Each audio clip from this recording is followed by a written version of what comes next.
Right, are we good? Are we live? I think we are. Second time appears to be the charm. We are live now. Welcome back, everyone, to TFC Live. Hopefully the Wi-Fi can hold up for this one. We did try and go live about 10 minutes ago. It didn't work, but we are here now. Tottenham versus Manchester United on the agenda. Harry's sorting out a few bits, and then he'll join me. But yeah, in the meantime, welcome everyone. I can see Flicks FC already in chat. We've got a lot to go through.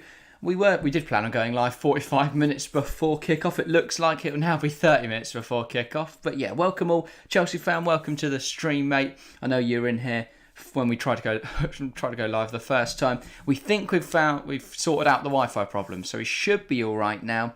Though, yeah, please do tell us if it just suddenly goes south.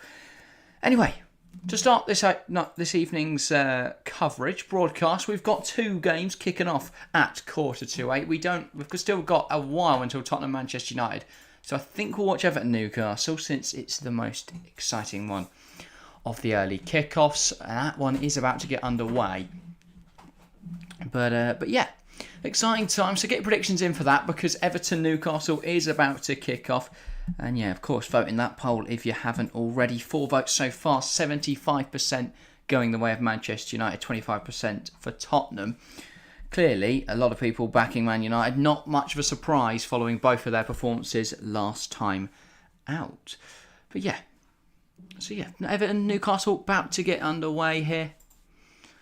Big calls for Newcastle. Right? It seems to be a bit of a rotated side. Alexander Isak out for tonight, which has annoyed a lot of FPL players, including Harry, but Callum Wilson into the side, and then of course no Murphy, despite his performance against Tottenham on Saturday. Instead, Miguel Almiron returns from injury for this game against Everton. And then, I believe there's one other. Dan Burn. Dan Burn does not make the side this evening. Matt Targett starts at left back. Flick's going 6-0 Newcastle. I mean, after their game on Sunday, you wouldn't be too shocked, but I think Everton will hold stronger. They're going to sit more defensively. They're a better defensive unit than Tottenham are. The reason Tottenham got torn apart is because they didn't have a defence.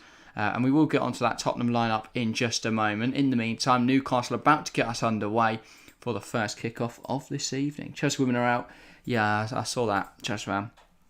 I was going. We were watching the game before we came on stream, and yeah, gutting that we're out. I definitely think we could have beaten Barcelona, but regardless, yeah, maybe next year.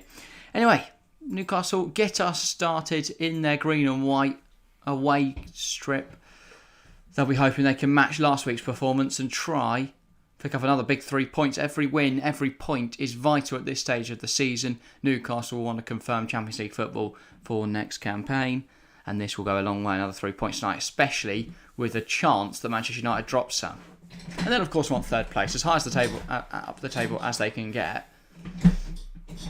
I think they'll be still researching for that. Newcastle strip for this season, white and green. Well, it's not really size that it's not needed against anyone. Yeah. No one else plays in black and white. But yeah, welcome, Harry. Excited for tonight? Yeah, I think tonight could be a very interesting game. Either it's going to be a really competitive game and Brian Mason's going to get Tottenham's ship steered in the right direction, or it's going to be hilarious to watch Tottenham lose again. It's going to sink like the Titanic. The only football team that are probably capable of sacking an interim manager. I still Chelsea have said they won't sack Frank Lampard, even though he's lost 5 in a row. I believe they're the first Premier League team to ever sack an interim manager. I mean, it's mental.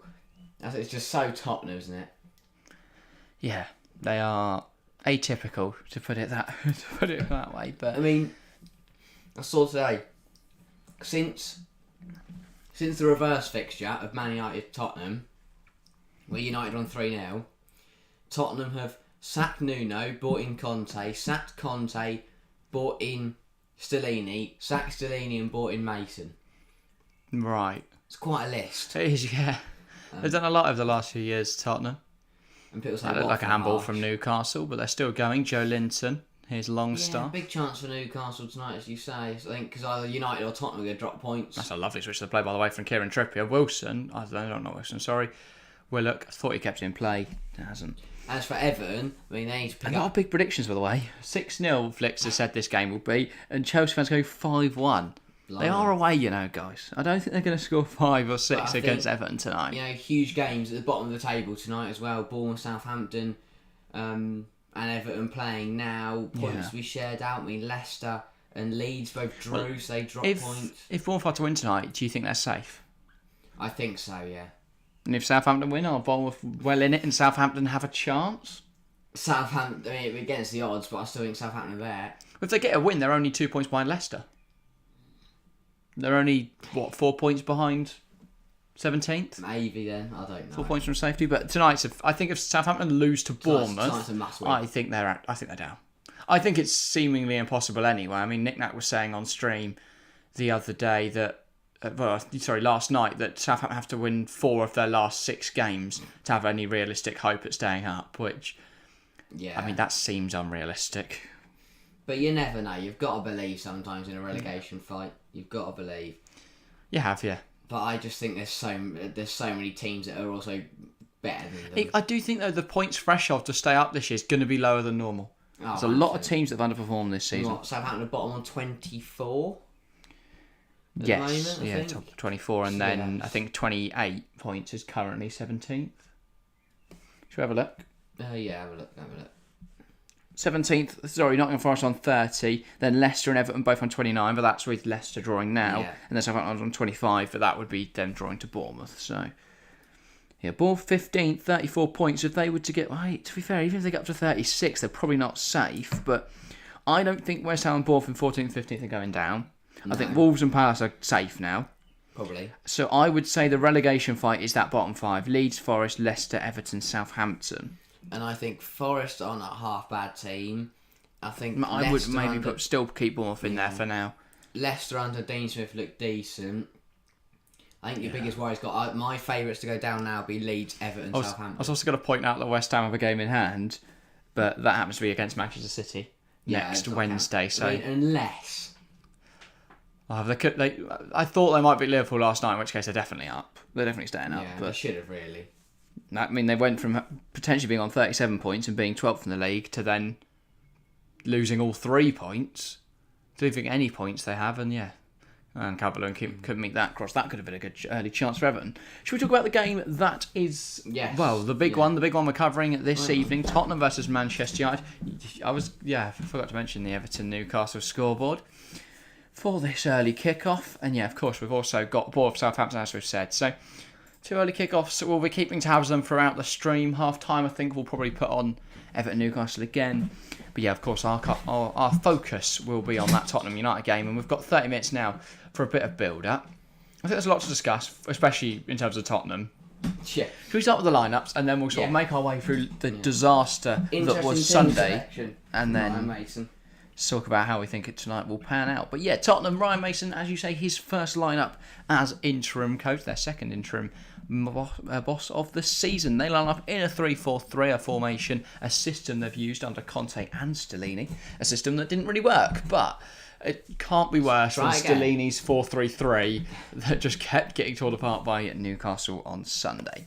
So Fraser Forster, as we haven't mentioned on this stream, but Fraser Forster in between the sticks. Hugo Lloris out with a hip injury. That's believed to be why he was subbed off at half-time in the game on Sunday. He therefore doesn't start tonight. Fraser Forster, that's typical, that. In his place. He got a hip injury when he conceded 5 in 20 minutes. I think Hugo Lloris would have been benched regardless of any injuries tonight. Fraser Forster coming in as the Tottenham goalkeeper for Ryan Mason in tonight's game. Back 3 then of Romero, Dyer, Longley. Hopefully that'll be more secure than whatever the hell the defence was last time out. 4 across the middle. Porro right wing back. Perisic left wing back. I think in those more advanced positions they can definitely push on, offer more of an attacking threat for Tottenham. Because you've got 2 wing backs there. When you actually play them wing back rather than full back, they'll be all right. Well, exactly. So they're relied on less defensively. You are correct. Then in the pivot, Skip and Højbjerg. It's not the greatest pivot, but without Yves Bissouma or Rodrigo Bentancur, you can understand why Skip starts. He's certainly not a terrible player. And Pierre-Emile Højbjerg, a quality player. So a good pivot for Tottenham. I feel like Højbjerg didn't really do much on Sunday, but I think that's a bit harsh saying that no one did anything for Tottenham. Good save, by the way, from Nick Pope there, forced to save a shot from Idrissa Gana Gueye. I will point out, though, we'll roughly last and then we'll make our points. But front 3 then for Tottenham. Richarlison on the right, Son on the left, Kane, the captain, leading the line. Richarlison actually starts, I know. He could be. What's Kulusevski done to Ryan Mason? I don't know, but Ryan Mason's probably just been like every other football fan or anyone that has any football knowledge and looked at this season and gone, how has that man not played a game? Well, exactly. Richarlison, I mean, minutes this season then, they can't be high. He's played 769 minutes. That's not even 10 games of football total. And he's still yet to score his first goal for Tottenham. Could tonight be the night? 789 is not many, though. He definitely should have scored in that time, don't get me wrong. But I mean, he scored twice, so they both got disallowed, didn't they? no, yeah, three assists. Not bad. For 2.34 XG, you'd expect him to score by now. As for Manchester United, then 4-2-3-1 is the formation they're going with. No shock there. De Gea between the sticks. Made a couple errors recently, but looked good in the FA Cup semi-final on Sunday. Flat back four, then Dallow in at right back as Shaw shuffles across to centre half where he partners Lindelof and Wan-Bissaka's at right back. So Harry Maguire, unsurprisingly, avoided for tonight. That would have been Tottenham's saving grace. Potentially, yes. Then in the pivot, Eriksen and Casemiro. I feel that when United win, it's because Casemiro's been solid. Yeah. But whenever Casemiro has a tough game, we see that's when they tend to lose. I mean, yeah. When United lose, they lose heavily. And I do feel this could be Tottenham's chance. We'll run through the rest of the lineup and then talk about stuff like that. But yeah, then the forwards for United, Anthony on the right, Sancho on the left, captain Bruno Fernandes in attacking midfield, Marcus Rashford leading the line. Yeah, strong team for United. I mean, it's obviously it's their first Premier League game for 2 weeks. The last 2 games we saw them in was the FA Cup semi-final against Brighton, which I think was pretty even, but maybe you could say they got a bit lucky. And then obviously Sevilla in the midweek last week, this time last week actually, where they got played off the park. It's fair to say, and it was countless errors defensively that cost them massively. Mostly down to Harry Maguire and David De Gea. So that's going to be interesting. That could be where Tottenham exploit them. They can force a mistake out of De Gea. I mean, yes, it's not a strong defence. It's not the world's best defence. Obviously, it's not your usual Lissandro and Varane. It's Lindelof and Luke Shaw. But it's not Harry Maguire. So I think they'll be more comfortable than that. And Victor Lindelof's shown he's a very capable centre-half. But I do feel United could be exploited tonight by Tottenham's harsh counter-attacking system. We've seen that's where United get caught out on the counter. Look at how Sevilla did it. En-Nesyri on the break. Look at when they lost 7-0 to Liverpool earlier in the season. That were all on the break. Yeah. And this Tottenham side, they're going to soak up the pressure and then try and spring counter-attacks, force these transitional moments. Whether that's intentional or unintentional, I don't know. But I imagine that's what Ryan Mason will be hoping for. Yeah. Could Tottenham pull off a win tonight? I think they could. This is a sort of game where they will go and win. Yeah, I mean... Look at City from every game they play against Man City. I also look at it and go, I think United have a good record this season. If they concede 1 or 2, their mentality is not great. And that is clear to see. Look, they conceded 1 or 2 against Liverpool. They conceded 7. As soon as they went 1-0 down Sevilla, they had backs against the wall. They were struggling all game because they just lack belief. And they've got players that stand there moaning and whining. More notably, Bruno Fernandes. When it gets tough for United, they do struggle. They really do. So if Tottenham can frustrate United, they're at home, so maybe the home crowd on their side. You never know. Tottenham just have to keep it very tight early on and then hope to hit them on the counter. Yeah. Then to look in chat for a moment, Aquilina Mackenzie, welcome to the stream, and Football and FIFA, welcome as well, mate. He's asked, why is it delayed? Well, it's not delayed. It's an 8:15 kickoff. It's not delayed from 8 o'clock. I don't know why it's not. Yeah, don't know why it's not an 8 o'clock kickoff. Who knows? But yeah. And then Chelsea fan said, I don't think Nick will be on tonight because Southampton is playing. I mean, he's probably praying to whatever God he believes in. He would join us. When does that game kick off? 1:45? That kicked off, yeah. Almost 15 minutes ago now. Well, 10 minutes ago. But yeah, I imagine he'll be... probably just praying.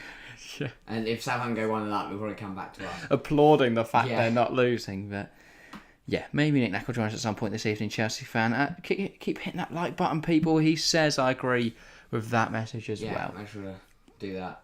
So yeah, as I say, I think Tottenham can nick something tonight. I feel like they'll be desperate to prove a point. I know, obviously, it's quite obvious 6-1's not a great performance. No, it's but not. They have to bounce back with something. Even if they don't win tonight, they've got to put a bit bit of steel in They tonight's could performance. lose 1-0 tonight, but they've got to, especially in front of their home Performance fans. matters over result. Exactly, they've got to prove that they actually want to play football and are willing to fight for the badge. The problem for Tottenham, which is the problem Chelsea don't have, is that they're still fighting for something. Tottenham still have to worry about European football, so they can't afford to have this mentality of, well, we'll just sort of relax and Chelsea try a few things out for next season. From a fan's point of view, I wrote off this season as soon as we got knocked out of the Champions League by Real Madrid. Yeah. Because I know we're going to get nothing from this year. Tottenham are still in a fight, and if they don't show that to the fans, it's going to get worse. Because they'll slip out of Europe. 100%. And going to Newcastle and losing 6-1 and having your away fans storm out after 20 minutes is embarrassing. But if you lose heavy tonight in that brilliant stadium, it's going to be packed full of, for some reason, loads of Tottenham fans. But some pretty annoyed Tottenham fans, I imagine. A lot of them made the trip to Newcastle, and while they'll be reimbursed for the ticket, they're not going to be reimbursed for everything. But the worst thing for Tottenham... Train ticket, that Capri Sun they had on the train, that's not going to get reimbursed. But under travel time, but I just... Yeah. Tottenham's worst fear tonight would be they concede early. So they concede early again, suddenly their heads are going to drop and they're going to start to panic. And they're going to... Because immediately their heads will go, oh no, we concede 6 again. Yeah. Just want to point out, by the way, Newcastle having a lot less joy breaking down Everton than they did Tottenham. It doesn't surprise me. Everton are good at set up defensively. I don't think it would have a massive impact. Everton are still a very difficult side to break down. If anything, having Wilson on now, who's very physical, as you say, very good at holding up the ball. Yeah. Save your pacier players for when you start to tire these Everton players out. The goal down at this rate. Everton played some nice football so far. If who's going to score, Calvert-Lewin. You can tell Everton have got something to fight for because they're up for this in front of their home fans. And that's what Tottenham have got to do today. They've got to show the fans they're up for it and they're in with a fight. That's lovely though from Miguel Almiron. So, as I say that, they're being cut over. Newcastle about to tear apart. Joe Linton tries to create sand, stopped by Decore. So for Tottenham low, it is Joseph Anthony. They are a weird side. Obviously no trophies really in the last 2 decades. Yeah. So it's been a very barren period for Tottenham. Though I think if they can bring in Julian Nagelsmann, there's every chance they can rebuild from there. They've got to get recruitment right this summer because their squad is filled with deadwood. But I think they might. I think they might just, if they're bringing in Julian Nagelsmann, if they really believe in his vision, if they back him in the market, there's every chance they can, bring in some very good players. We talk about that fight, and they've got to show they want it. Because realistically, if they don't get Europe this year, will Nagelsmann even consider joining? Well, he considered joining Chelsea, so I think he would. I think he see the project as something more exciting than the here and now. If they were chasing someone like a Luis Enrique, who doesn't exactly have, years to spend trying to get to Europe, then I don't think. Not that Enrique's like ancient, but he's a manager who's been at the top. He's done that. Nagelsmann, he had a very successful spell at Bayern where he definitely shouldn't have been sacked. That was very reactionary from Oliver Kahn and the other Bayern execs. But I don't think Nagelsmann's still got stuff to prove. He's still got time to prove it. Yeah. I think he's the most exciting young coach in the world. He is quite good. He keeps, with everything he does, he keeps progressing. My only fears around Julian Nagelsmann is that he's never managed outside of Germany. Yeah. But I don't know if that's going to be a massive problem because we've made the same comments about Jurgen Klopp, and he's won a Champions League and Premier League with Liverpool. Yeah. So I don't think that's a massive concern. I do feel though, because it's a lot of work to do if he comes in, because you look at the team that started the Newcastle game last Sunday, and I just look at it and go, for starters, midfield three of Højbjerg, Skip and Sarr should be nowhere near starting in the Premier League. Yeah, but I think you can definitely fix all those issues. If you're smart with recruitment. You may just have to deal with maybe another season of Eric Dyer being a rotation option. Maybe another season of I look at that squad and go, 5 or 6 of them. If you want to compete for trophies, there's at least half that starting 11 that shouldn't be starting the full game. Yeah. But I also think Nagelsmann's perfect for Tottenham to transition from a 3-back to a 4-back.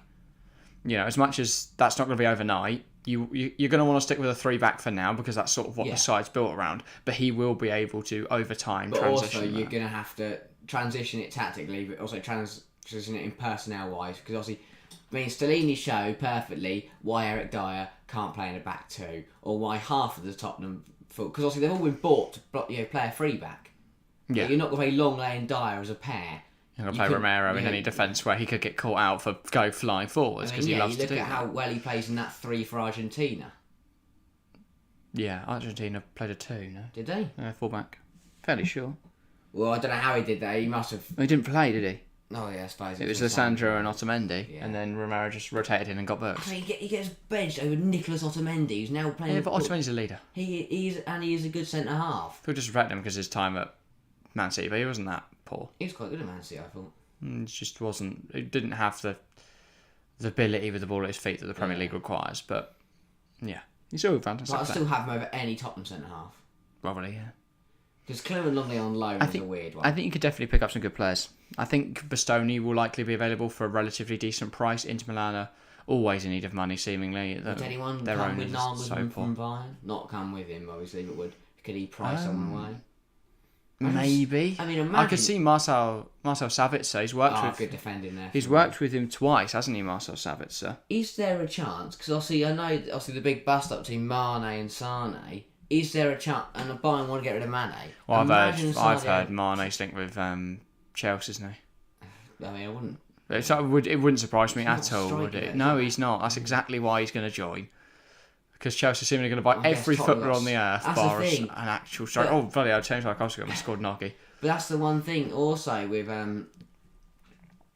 Tottenham is what they've survived on previous years is Harry Kane and Son combining and just scoring. Do you think Tottenham should sell Kane this summer? Yes. If they got Nagelsmann in, he wouldn't work with a Nagelsmann system. And B, he's been around the club before and he might be all club legend, but if he's got any ambition to win something, he leaves. I think United will become calling as well. Yeah. They don't have a striker, evidently. I mean, look at their team tonight.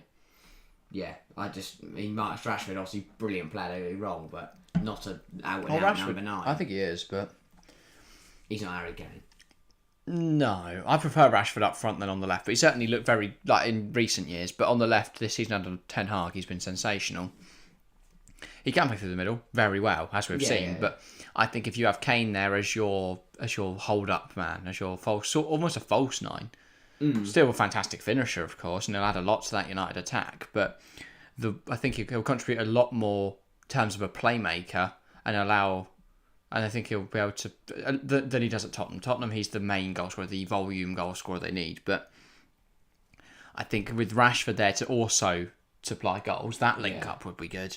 Look at the season before last, where obviously Heung-min Son joint won the Golden Boot. Yeah.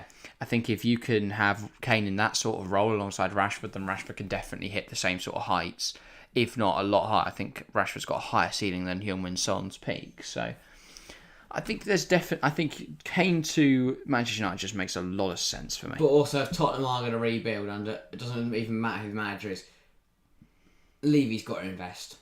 They've got to invest. Yeah. Or at least let the manager have back whatever money they earn from the sales of players. Because they sell half their back line, because it's all rubbish. If they sell the midfield deadwood, and they sell Harry Kane, that money alone is probably enough to build you a semi-decent, very competitive Premier League side. Lovely paying, forcing some decent If you don't give the manager, because that is going to take a lot of money to rebuild this team. But, the Tottenham side needs some investment. In the here and now, they've got to work with what they got tonight. I think Ryan Mason, obviously, second spell as an interim manager. He's done one game before, and that was a Carroll Cup final. So, not a great track record as a manager. One final. No, he finished that season, did he not? Did he? Yeah. Oh, yeah. He might have. I think it's because the Carroll Cup was his first game. Finished that season, they bottled Europe, if I'm not mistaken. Probably. But he's back again. End of last season. Was it? Oh yeah, it was the end of last season, wasn't it? I think so. No, season before, sorry. Yeah. Carroll Cup last year was Chelsea Liverpool. He's outlined his ambitions to get the Tottenham role full time. Do you think he could get it? Obviously, it depends on how they play tonight. Prove himself. I think Brian Mason wants his team to go out there and prove a point, because he keeps having his flurries as an interim manager. He's going to want the proper job, or at least to prove himself that other teams come calling for him. I could see Ryan Mason taking that full time. Yeah. He's got to win tonight, and you put yourself in a very good position to do so. It'd be interesting to see. Because that's the thing, if Tottenham win all their remaining games, how on earth can they justify not giving Ryan Mason the full-time job? So this is the perfect platform for Ryan Mason to prove himself as a manager. I don't know how good he is, but I don't think he was horrendous when he was interim. He clearly cares he a got lot. thrown in the deep end. And he's going to have learnt something under Jose Mourinho and Antonio Conte, even if the players have seemingly regressed somehow under, some top coaches. I still think the coaching that Ryan Mason's bound to have picked up quite a lot from that experience. He knows everyone. He knows every single player in that squad. He knows what kind of season they're having. That's exactly why he started Richarlison tonight. There's that familiarity, isn't there? I think Stellini was never going to work. He's Conte's right-hand man. It was always going to be a bit of a weird situation. I think Ryan Mason represents... Stellini really got called in when Conte got ill, and then Conte he had enough, didn't he? And just started doing everything in his power to get himself sacked. And then he just went to the press conference, and for just a couple of press conferences, it just kept calling his players horrendous, until eventually they sacked him. But yeah, it's been a very weird season. Somehow Tottenham are still in the sixth in the Premier League. Why Stellini went to a 4-back for the Newcastle game, I do not know. And then he didn't change it. He didn't think, I've conceded 3 in 8 minutes, I should probably change something here. Some Chelsea fans think Poch will get Kane for Chelsea. Tottenham will never sell to us, lol. I wouldn't be so sure. I don't think Tottenham care about the competitive standpoint as much as it will hurt Tottenham fans to see Harry Kane Chelsea fans would like playing for Chelsea. Give me Poch and Kane. We win the league. I think Daniel Levy will sell to the highest bidder. Yeah. Whether that's Chelsea, Manchester United, PSG, Real Madrid, I don't think he gives one. Levy cares about how many zeros are in the end of the contract, on the end of the fee, rather than who the name is at the top of the page. Yeah, at the end of the day, I know Harry Kane's a Tottenham player, but he's one of the best number 9s in the world. Yeah, really. We've seen it on from an England point of view. Love him when he's in an England shirt. That's not doesn't mean I hate him. But also, he's a striker. He's a goal scorer. I don't care if you score goals in the Premier League. The two missing pieces of this Chelsea team are a striker and a manager, and a concept of a tactic. So if you that comes with the manager, I guess. But if you come in with Poch and Kane, we win the league. Yeah, fair enough. Triple on FIFA, 10-0 Manchester United. Wow. That's surprising. No, I don't think Tottenham will get battered tonight. But I didn't think they'd get battered on Sunday. Oh, yeah, exactly. We have only got 4 minutes till kick-off, so... Change over. Yeah, predictions. What are you thinking, Harry? Ooh, it's a tough one, that. It's not a tough one. United will win, but Tottenham will put in a decent performance. I'll go 2-1 United. Tottenham goal through Kane. United goals through Rashford and Eriksen. Respectable prediction. I will go... What's that, Taylor? 2-0 Tottenham. I'm backing Ryan Mason. Taylor and changed it. Yeah, I think Ryan Mason's going to pull something off tonight. I have zero logic, zero basis for these predictions, just pure vibes. Ryan Mason is going to pull something out of the bag, and I just have, Tottenham have an ability to pull off results when they shouldn't, and United have an ability to bottle results when they should really take more from the game. So I feel Tottenham's counter-attacking system could hurt United tonight. I think maybe 2-0 could be generous. We might get to the end of this stream and go, well, how on earth's that happened? Yeah. Where Tottenham have scored 6. Yeah, I'm going mental with it, but I genuinely think that could be what happens this evening. As for you guys in chat, well, the best way to see how all you're thinking is that poll. So make sure to vote in it. We've got 10 votes at the moment. It's an exact 50-50 split. So that's an interesting one. A lot of people are optimistic that Ryan Mason can get this Tottenham side firing. Maybe a lot of Tottenham fans tuning in. Or maybe just a lot of neutrals that think Tottenham are actually better than we think. But yeah, 50% Manchester United, 50% Tottenham. Nobody thinks this game's going to be a draw, as always. Not surprised. But yeah, and if you want to get your score predictions in chat, make sure to do so. We'll run through them all now. So yeah, get them in there. In terms of some goal scorers for tonight, I've gone 2-0 United, so I will go 2-0 Tottenham. 2-0 Tottenham. Sorry, yeah, I will go Kane and Pedro Porro. All right. Rogue prediction. Yeah. But there we go. Just fan says, well, Jack, I think the same as you. Fair enough, Chelsea fan. But yeah, I don't know. I just can't see Tottenham. I have a feeling Tottenham are pulling it off. I have, as I say, zero logical basis for my prediction. They not dumped out of the Europa League, scraped through against Brighton in the FA Cup. I think they'll be fine with that, though. Yeah, but they want a win. They need a win because technically they haven't won in their last 2 games. Yeah, but I think regardless of how the season goes, if they take a trophy and Champions League from it, they'll be buzzing. If they somehow take 2 trophies and Champions League from it, I think that's a perfect first season for Ten Hag. Were they getting the second? Oh, they got FA Cup final, mate. Forgot they got the Carabao Cup. Yeah, the Carabao Cup win and FA Cup final. But yeah, Tottenham, Richarlison, could he make the difference?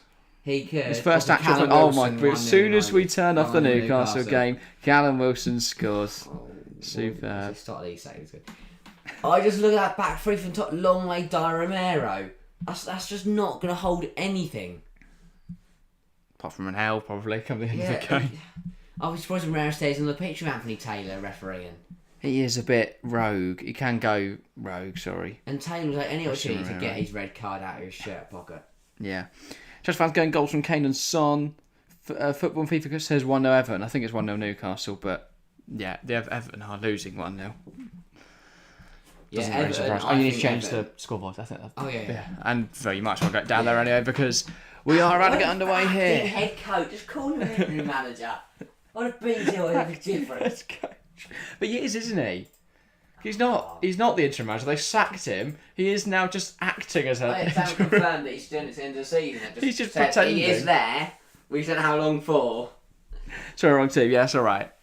Football and FIFA, but yeah. Big game this both sides. Unsurprisingly, Newcastle taking the advantage in that game. We're about to get underway here. Anthony Taylor looks down at his watch. He probably doesn't know how it works, but he's going to get us underway soon in a moment. Checks with the goalkeepers.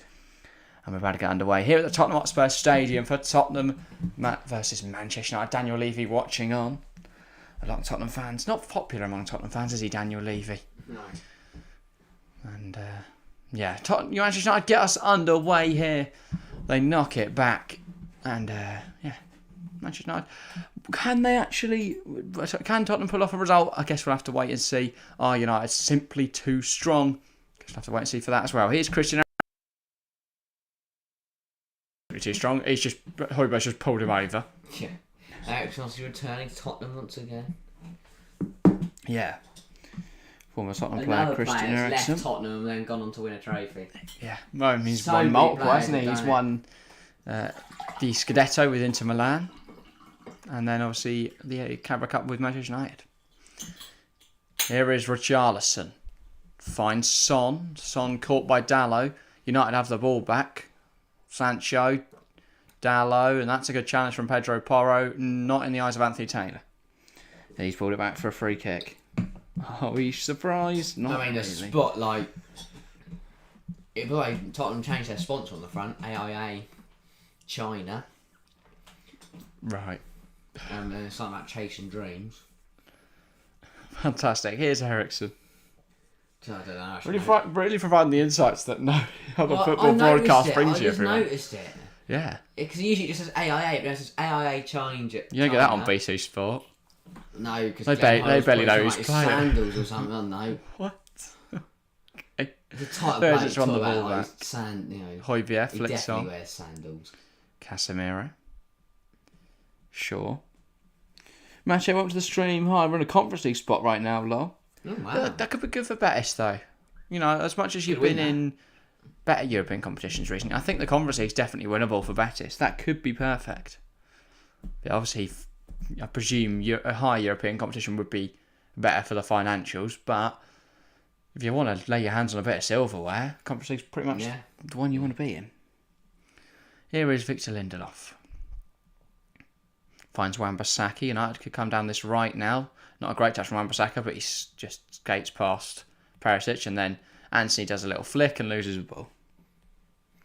And then Richarlison just decides to boot it out with his first contribution in this. Yeah, Wan-Bissaka's an interesting one because he's kind of come really back into form. I was going to say the comeback. There's a lot of United fans saying he's the best defender in one-on-ones when defending them. I don't think they're necessarily incorrect. He was always very good at that at Crystal Palace. Although for me, he's a bit like Trent. He's one-dimensional. He's He's the opposite of Trent. Really, defensively solid, going forward, crap. Yeah, if you put Trent's attacking with Wan-Bissaka's defending, but it means you have some nice rounded options as at right back. You could have Dalot. You could have Wan-Bissaka. Yeah. Yeah, I didn't see whether he was onside I or mean, not. for England, you've got Trent for the attacking, you've got Wan-Bissaka for the defending, and then you've got Reece James for doing it all because he's so good. He was offside, yeah. Mark Rashford. If I don't think Reece is a stunning defensive player. He is good defensively, a lot better than Trent, but I think he's stunning. I think I'm better defensively. There's a reason we play better in a 5-back. We've got two wing play backs, really. better than anything. We could stick 10 up front and we still wouldn't score a goal. To be fair, we looked good last night, but We look better. well, we looked good. We conceded because Aspie beat one his own net, and then the other one was deflection that no one decided to. If we had down informed players, we would still win 3-2, I think. Because we'd have scored before we decided to put in our own goal. We've had a striker. Yeah. Aubameyang had some decent shots on target at least. Perisic. Now Højbjerg. Digs it across to Romero touches it into Skip. That's progress already for us. Looks like they're 1-0 down by this point. Is Porro. Nearly 2. That's a good ball for his son. Son. He's got Gets Kane. the other side of his man. That's a big poor tackle. ball across. Just find him, really. Yeah. That's what Harry Kane's saying. He's put it straight at Victor Lindelof. If he goes in front of Lindelof, it gets through to Kane. If he goes behind Lindelof, Kane can get back to it. Instead, he puts it right at Victor Lindelof. Ball switch to Anthony. I don't think Anthony's all that good. Bruno, Wan-Bissaka. I'd agree, but yeah, he's not terrible, and he'll adapt to the Premier League. Dispossessed there, by the way. Oh, Kane, that's Kane, and Richarlison I just saw the pass was completely unaware of the fact the ball was passed and just ran past it. So Kane had to go and run after it. Forster. Here's Longley. They don't really have a way to play out. Where on earth is Ivan Perisic? Either Wan-Bissaka's touched tight to him, in which case they're going man for man, and there should be a space somewhere. But genuinely, where is Perisic? He's not with Wan-Bissaka. Oh, there he is. Is he just hiding or something? I don't know where he went. That's because he have played to Pedro. Longley didn't have an option down the line. But look, all three of the forwards are holding the same area for Tottenham. No one's giving Porro option. Yeah, I don't know why. Had to run into. It's almost like they're playing a two up front with Son just behind them. But no one made a run there for Well, they've not got a right winger on the pitch. That sort of explains that. Son didn't go out there, and both the strikers really, and Kane and Richarlison. Son again goes backwards there. I feel like he could have took a man on, tried to find Kane and Son. Now they've Kane ended and up back Richarlison. in their own half with Eric Dyer. They'll be happy, United. Tottenham just have possession, and that's a woeful ball forward, and don't really know who Dyer's searching for there. And now United, bit of time because Tottenham's press is not pressing. I mean, it was 2-0 Newcastle by this time on Sunday, so I think Tottenham won't be too annoyed. Matthew says Lazio can't draw versus Inter. That's going to be tough for them. What they have to win, or they why can't they draw? But that will be a tough game, yeah. Didn't Inter like bottle against Cremonense the other day or something? I remember seeing that. I remember seeing that everyone lost. Like all gets the big away teams, from like Skip. Napoli, Milan, Inter, and Lazio all lost one weekend. Sancho cuts inside. It's a good finish. Jadon Sancho scores for Manchester United. Bruno Fernandes plays it across, and Sancho tucks it in the far corner. You can change the manager all you want. You can change the keeper, but you can't change the fact Tottenham are terrible. Manchester United 1, Tottenham 0. It's a lovely effort from Jadon Sancho. 6 minutes on the clock. Tottenham losing again. Last week it took 3 minutes. This week it took 6 minutes. Tottenham have only been level for 8 minutes in the last two matches. I know we laugh about it, but really poor. They play through it. One pass gets through the whole midfield. Rashford does really well to hold on to the ball. Knocks it out wide. Finds Sancho. He cuts inside. It's a good finish and a Marcus Rashford assist. He's beat 4 defenders here. Yeah. This is quality from Sancho. He does that. Like, the Tottenham defenders should do more, but do not take anything away from that finish. But how do these 3 defenders let him shoot? And also, none of that is on Fraser Forster, because he's got no hope. He can't see. When Porro, Romero, Skip all let him cut inside. And then no Tottenham player reacts to the shot. And I mean, it's be a long evening for Tottenham once again. That could be. Look at the reaction though. I mean, okay, this is not. Richarlison's fighting away, and he's done well. He's won the ball out of the pitch. He's looking for someone. Perisic. Can he find someone in the box? Ivan Perisic. Why has he smashed it so hard? That was really good play. Right position. He put the ball in the right place, but he fired it. He places that. Pedro Porro gets onto it. Yeah. And Ryan Mason just looks confused. He doesn't know what he's doing. I think that's harsh. Okay. I don't think there's a lot you could do with this side. But at this rate, who are they going to find next to manage the team? Because That's the thing. I think Nagelsmann will find somewhere making this shit work. That's what he does. goals. Tottenham conceded 10 goals in the first 15 minutes. Only Bournemouth and Leicester are worse. And Leicester conceded about 10 of them against City. So... Equally though, yeah, Tottenham did concede 4 of them against Newcastle last week. So it's not that they've been horrendous. They actually conceded 4. They've been just horrendous last week. But still, it still counts towards the stat. It does. It certainly just makes the stat look a lot worse than it is, though.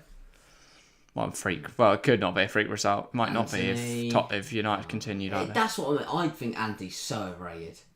Oliver Skip takes a terrible touch. He recovers it, to be fair. I thought Ericsson was going to commit to that challenge, but he sort of backed out of it. Son's so conservative with his passes. He could have tried a ball through to Richarlison.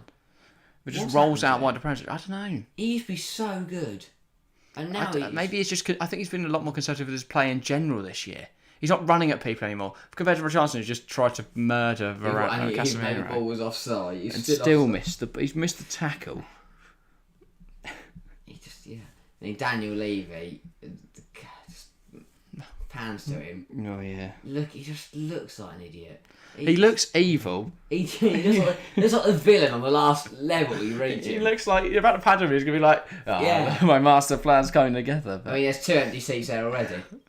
I think they just people haven't turned up. No, yeah, exactly. Because they got the ground sorted only 1-0 and turned straight back around. Imagine you come out. You've got a pint in the hand. You come out to find your seat. You look straight ahead. Oh, Sancho just scored. I'll just drink down the pint, chuck the cutaway, and run. And walk back down the tunnel. But then I'd still ask for a refund if we lost 7-0.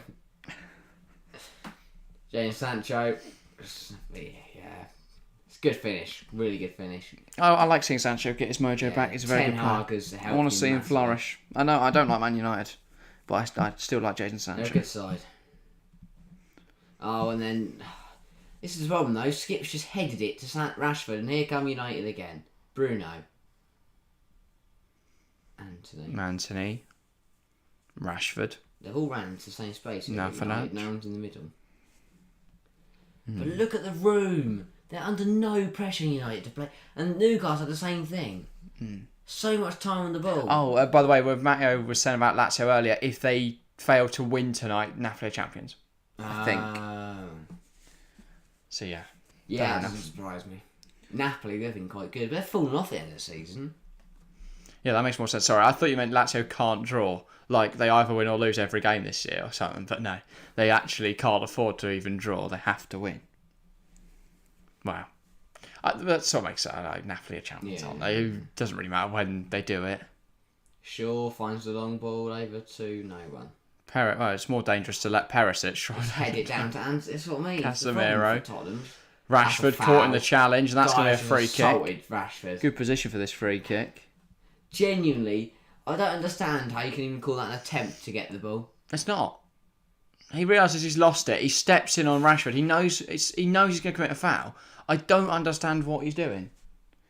And now there's a fantastic position for a United free kick. We've seen Rashford score from this sort of area before.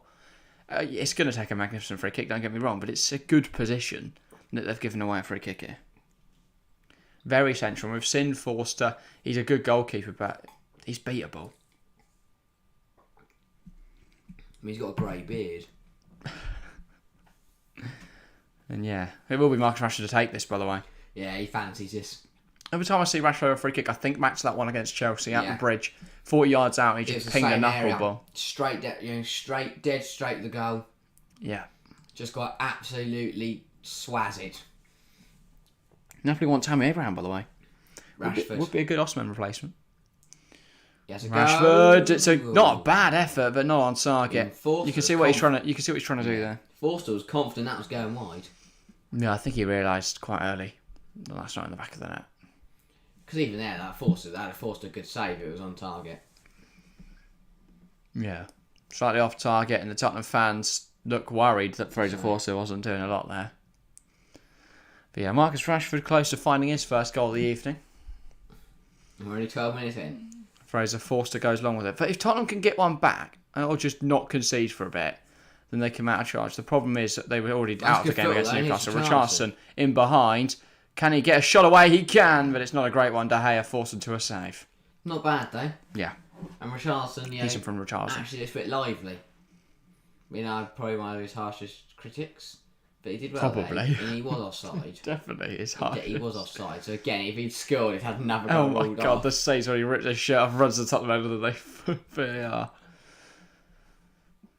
Here's Marcus Rashford, holds up the ball well, finds Anthony in a wide area. Can United make something happen?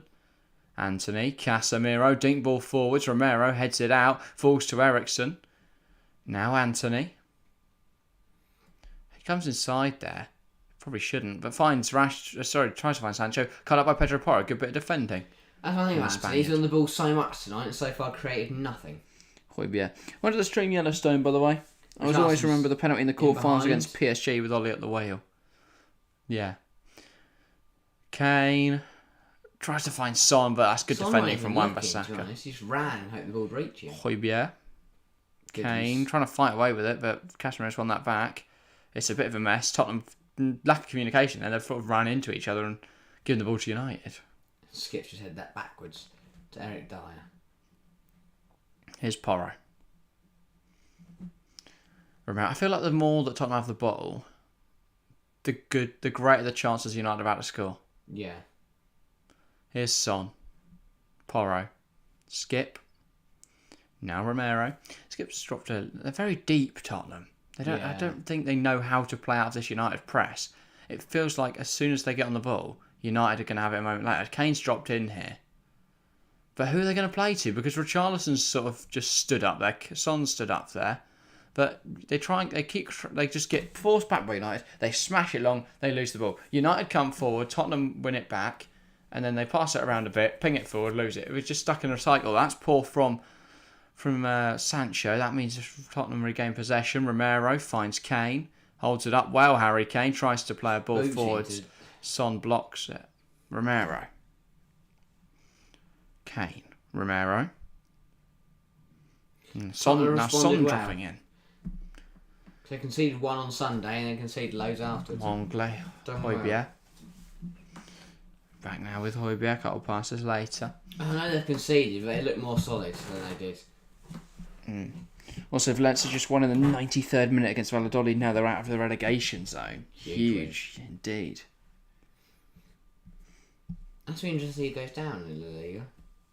It's probably going to be like Elche, Almeria and Valladolid now. So yeah, it won't be interesting, but it's not going to. It's going to be Valencia. Valencia in the Segundo division. Valencia, probably. If they go down, then they might fold. Peter Lim's done. Fucking described as a massacre of that club. I mean, that club started going downhill as soon as Gary Neville was Romero. That went downhill before then. I forgot he did that. Son. Richarlison. That's not bad, and it's well claimed by De Gea. I still think those like memories of how Suarez and Messi sent Gary Neville back to Monday Night Football. I think they won 7. Was it 7-1? They both scored a hat trick. I thought it was 8-0. 8-0. They might have both scored a hat trick. Ball in there, caught by De Gea. Be a better from Tottenham. As I say that though, here come United. Anthony. Can he create something here? Here's Wan-Bissaka looking across the ball into the box. Still Wan-Bissaka. Nice drive. Great area, by the way. No one getting on the end of it.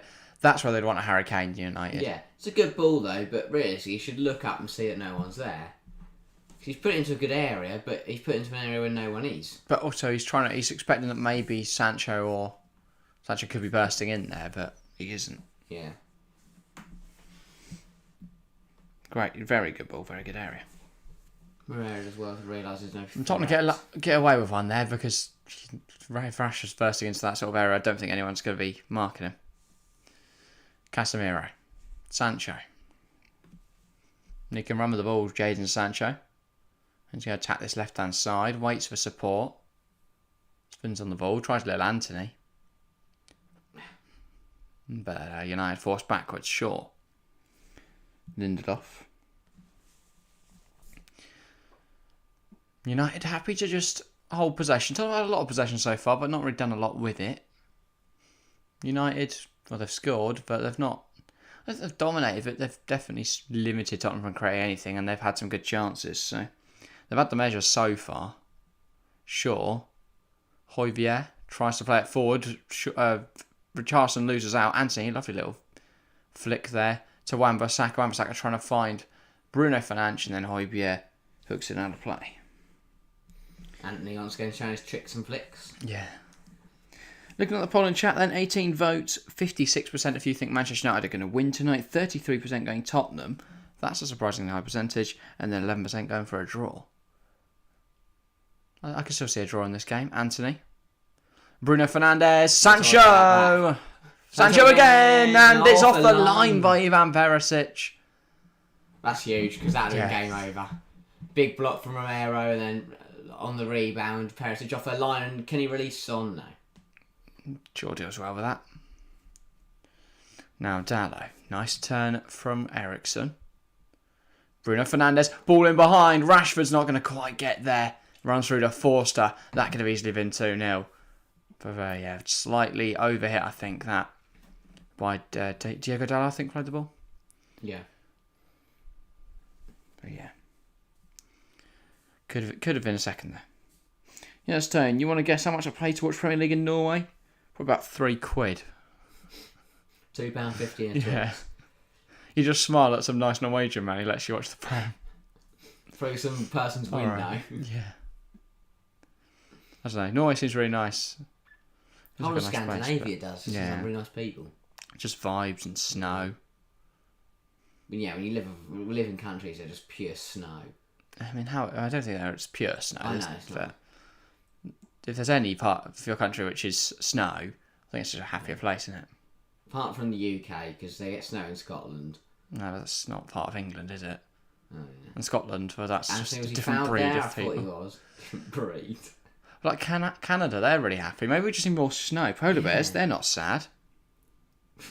No, we don't know that. Pedro Porro, Porro. that's well over. That was a shot of sorrow.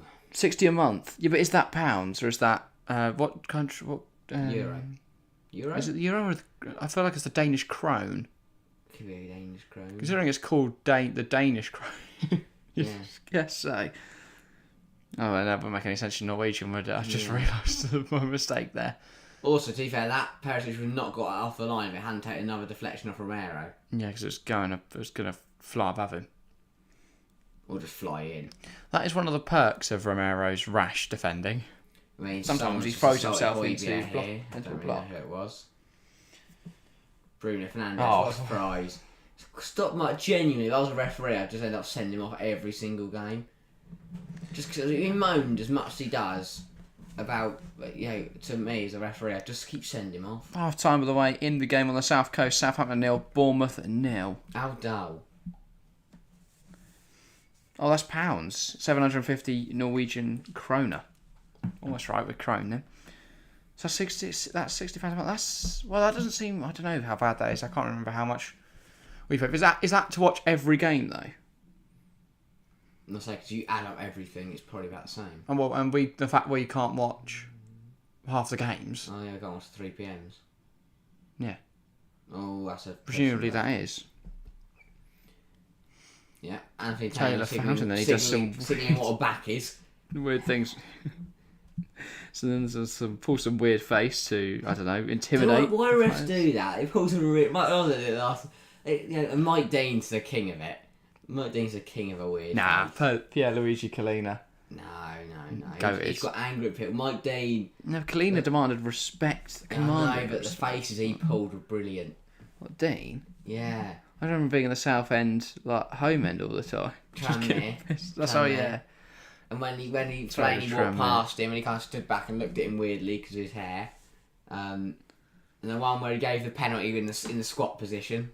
That's pretty good. Oh, yeah, Yellowstone says yes every game. Well, exactly. We can't watch, barely any games. Why are there balloons on the pitch? Tottenham can't defend, but their fans can throw balloons on that stop United. What have they got black balloons for? It's a funeral. I don't be careful because it might be like some nice respect thing for someone. What, throwing them on the pitch? R.I.P. You shot a balloon on the pitch for you.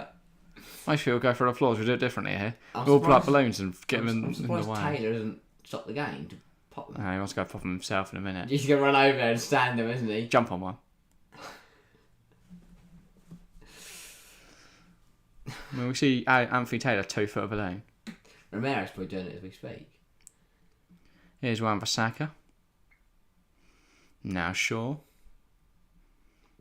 Casemiro. Picks out Ericsson. Rashford. Anthony. Bruno Fernandes. And it's well blocked by Romero. I think you're going to need some more balloons. Yeah. If they throw them all on at the same time, maybe United won't score. United are knocking on the door now. They're looking for a second. They want to put this game to bed. They know they can. Because they know as soon as they get a second, they will deflate this Tottenham side. Balloon pun. No, I liked it, yeah. Romero again. Balloon pun is appreciated. I was supposed to have someone gone round and popped the ones off the pitch. Oh, I think we may have. We just didn't see it. The one that was on the pitch is gone now. That. He's in the same vicinity. Here's Luke Shaw. I reckon Taylor ate it. Shaw over the corner. Can he put a good ball in? It's up in the air. Ericsson. I'll be honest, first 24 minutes, I don't think United have been that good. I think stats may argue otherwise, but... Yeah. But yes, they've dominated the game, but it's because they're playing Tottenham. I think there's a better side here. United... 60% possession, 5 shots, 2 on target, to Tottenham's 2 shots with 1 on target, 0.42 XG to 0.05. I just think against a better opposition, United... They've not been world class, but I know. they've played well. Equally, I think they've been good enough to beat the opposition they're playing. So they don't need to be But playing... also, Tottenham are sitting very deep. Oh, yeah. Like, they're... Whole 11's in half. I feel like there's going to be some goals, but yeah. I mean, here comes Bruno, and he has a shot. And that it's was parried away, not convincing by Forster. It's another corner. That's probably you go for Southampton's backup goalkeeper as your starting goalkeeper. Got to go by. All right, see you, football and FIFA. See you, mate. And yeah, Bruno. It's a pot shot, but it almost was a goal. He spills it. Forster. It's not even like he doesn't parry it forwards. Parries it sideways. He saves it, but it's a spillage. He just I know he does intentionally push it away. He does like the volleyball. He doesn't hands. pack himself to catch it, so he tries to just push it to the side. Probably want to push out for a throw rather than a corner. But now, Luke Shaw can put the ball in. I think he's working out he's good. Does he want a long ball? No, he's playing it short. Sancho, sure. Ericsson, Lovely great routine. delivery. Lovely routine. Casemiro. And that's Anthony arriving. Casemiro lets it go out for a corner. And it's a goal kick. No, it's a free kick. Oh, free kick. Perisic complains to Taylor out, aren't they? Didn't Maybe just mocks him for his hair, I don't know. Tottenham won the free kick. You're bald, lol. Lovely set piece routine though. Great one from Ericsson. Just a shame for United that no one met it. They want a foul there, maybe. Want a foul there when Dallo. And then Casemiro lays it back to Anthony, who just thunders one at the first man. That's hard. He didn't touch the ball. Yeah, but did he influence play? Because United couldn't go and... Tottenham couldn't go and clear it because Casemiro was there. And they should have gone through him. Perisic. Now Richarlison holds it up well. Lindelof boots him. I mean, and then Richarlison kicks it. Oh no, sorry, I'll be honest, Richarlison's been Tottenham's best player.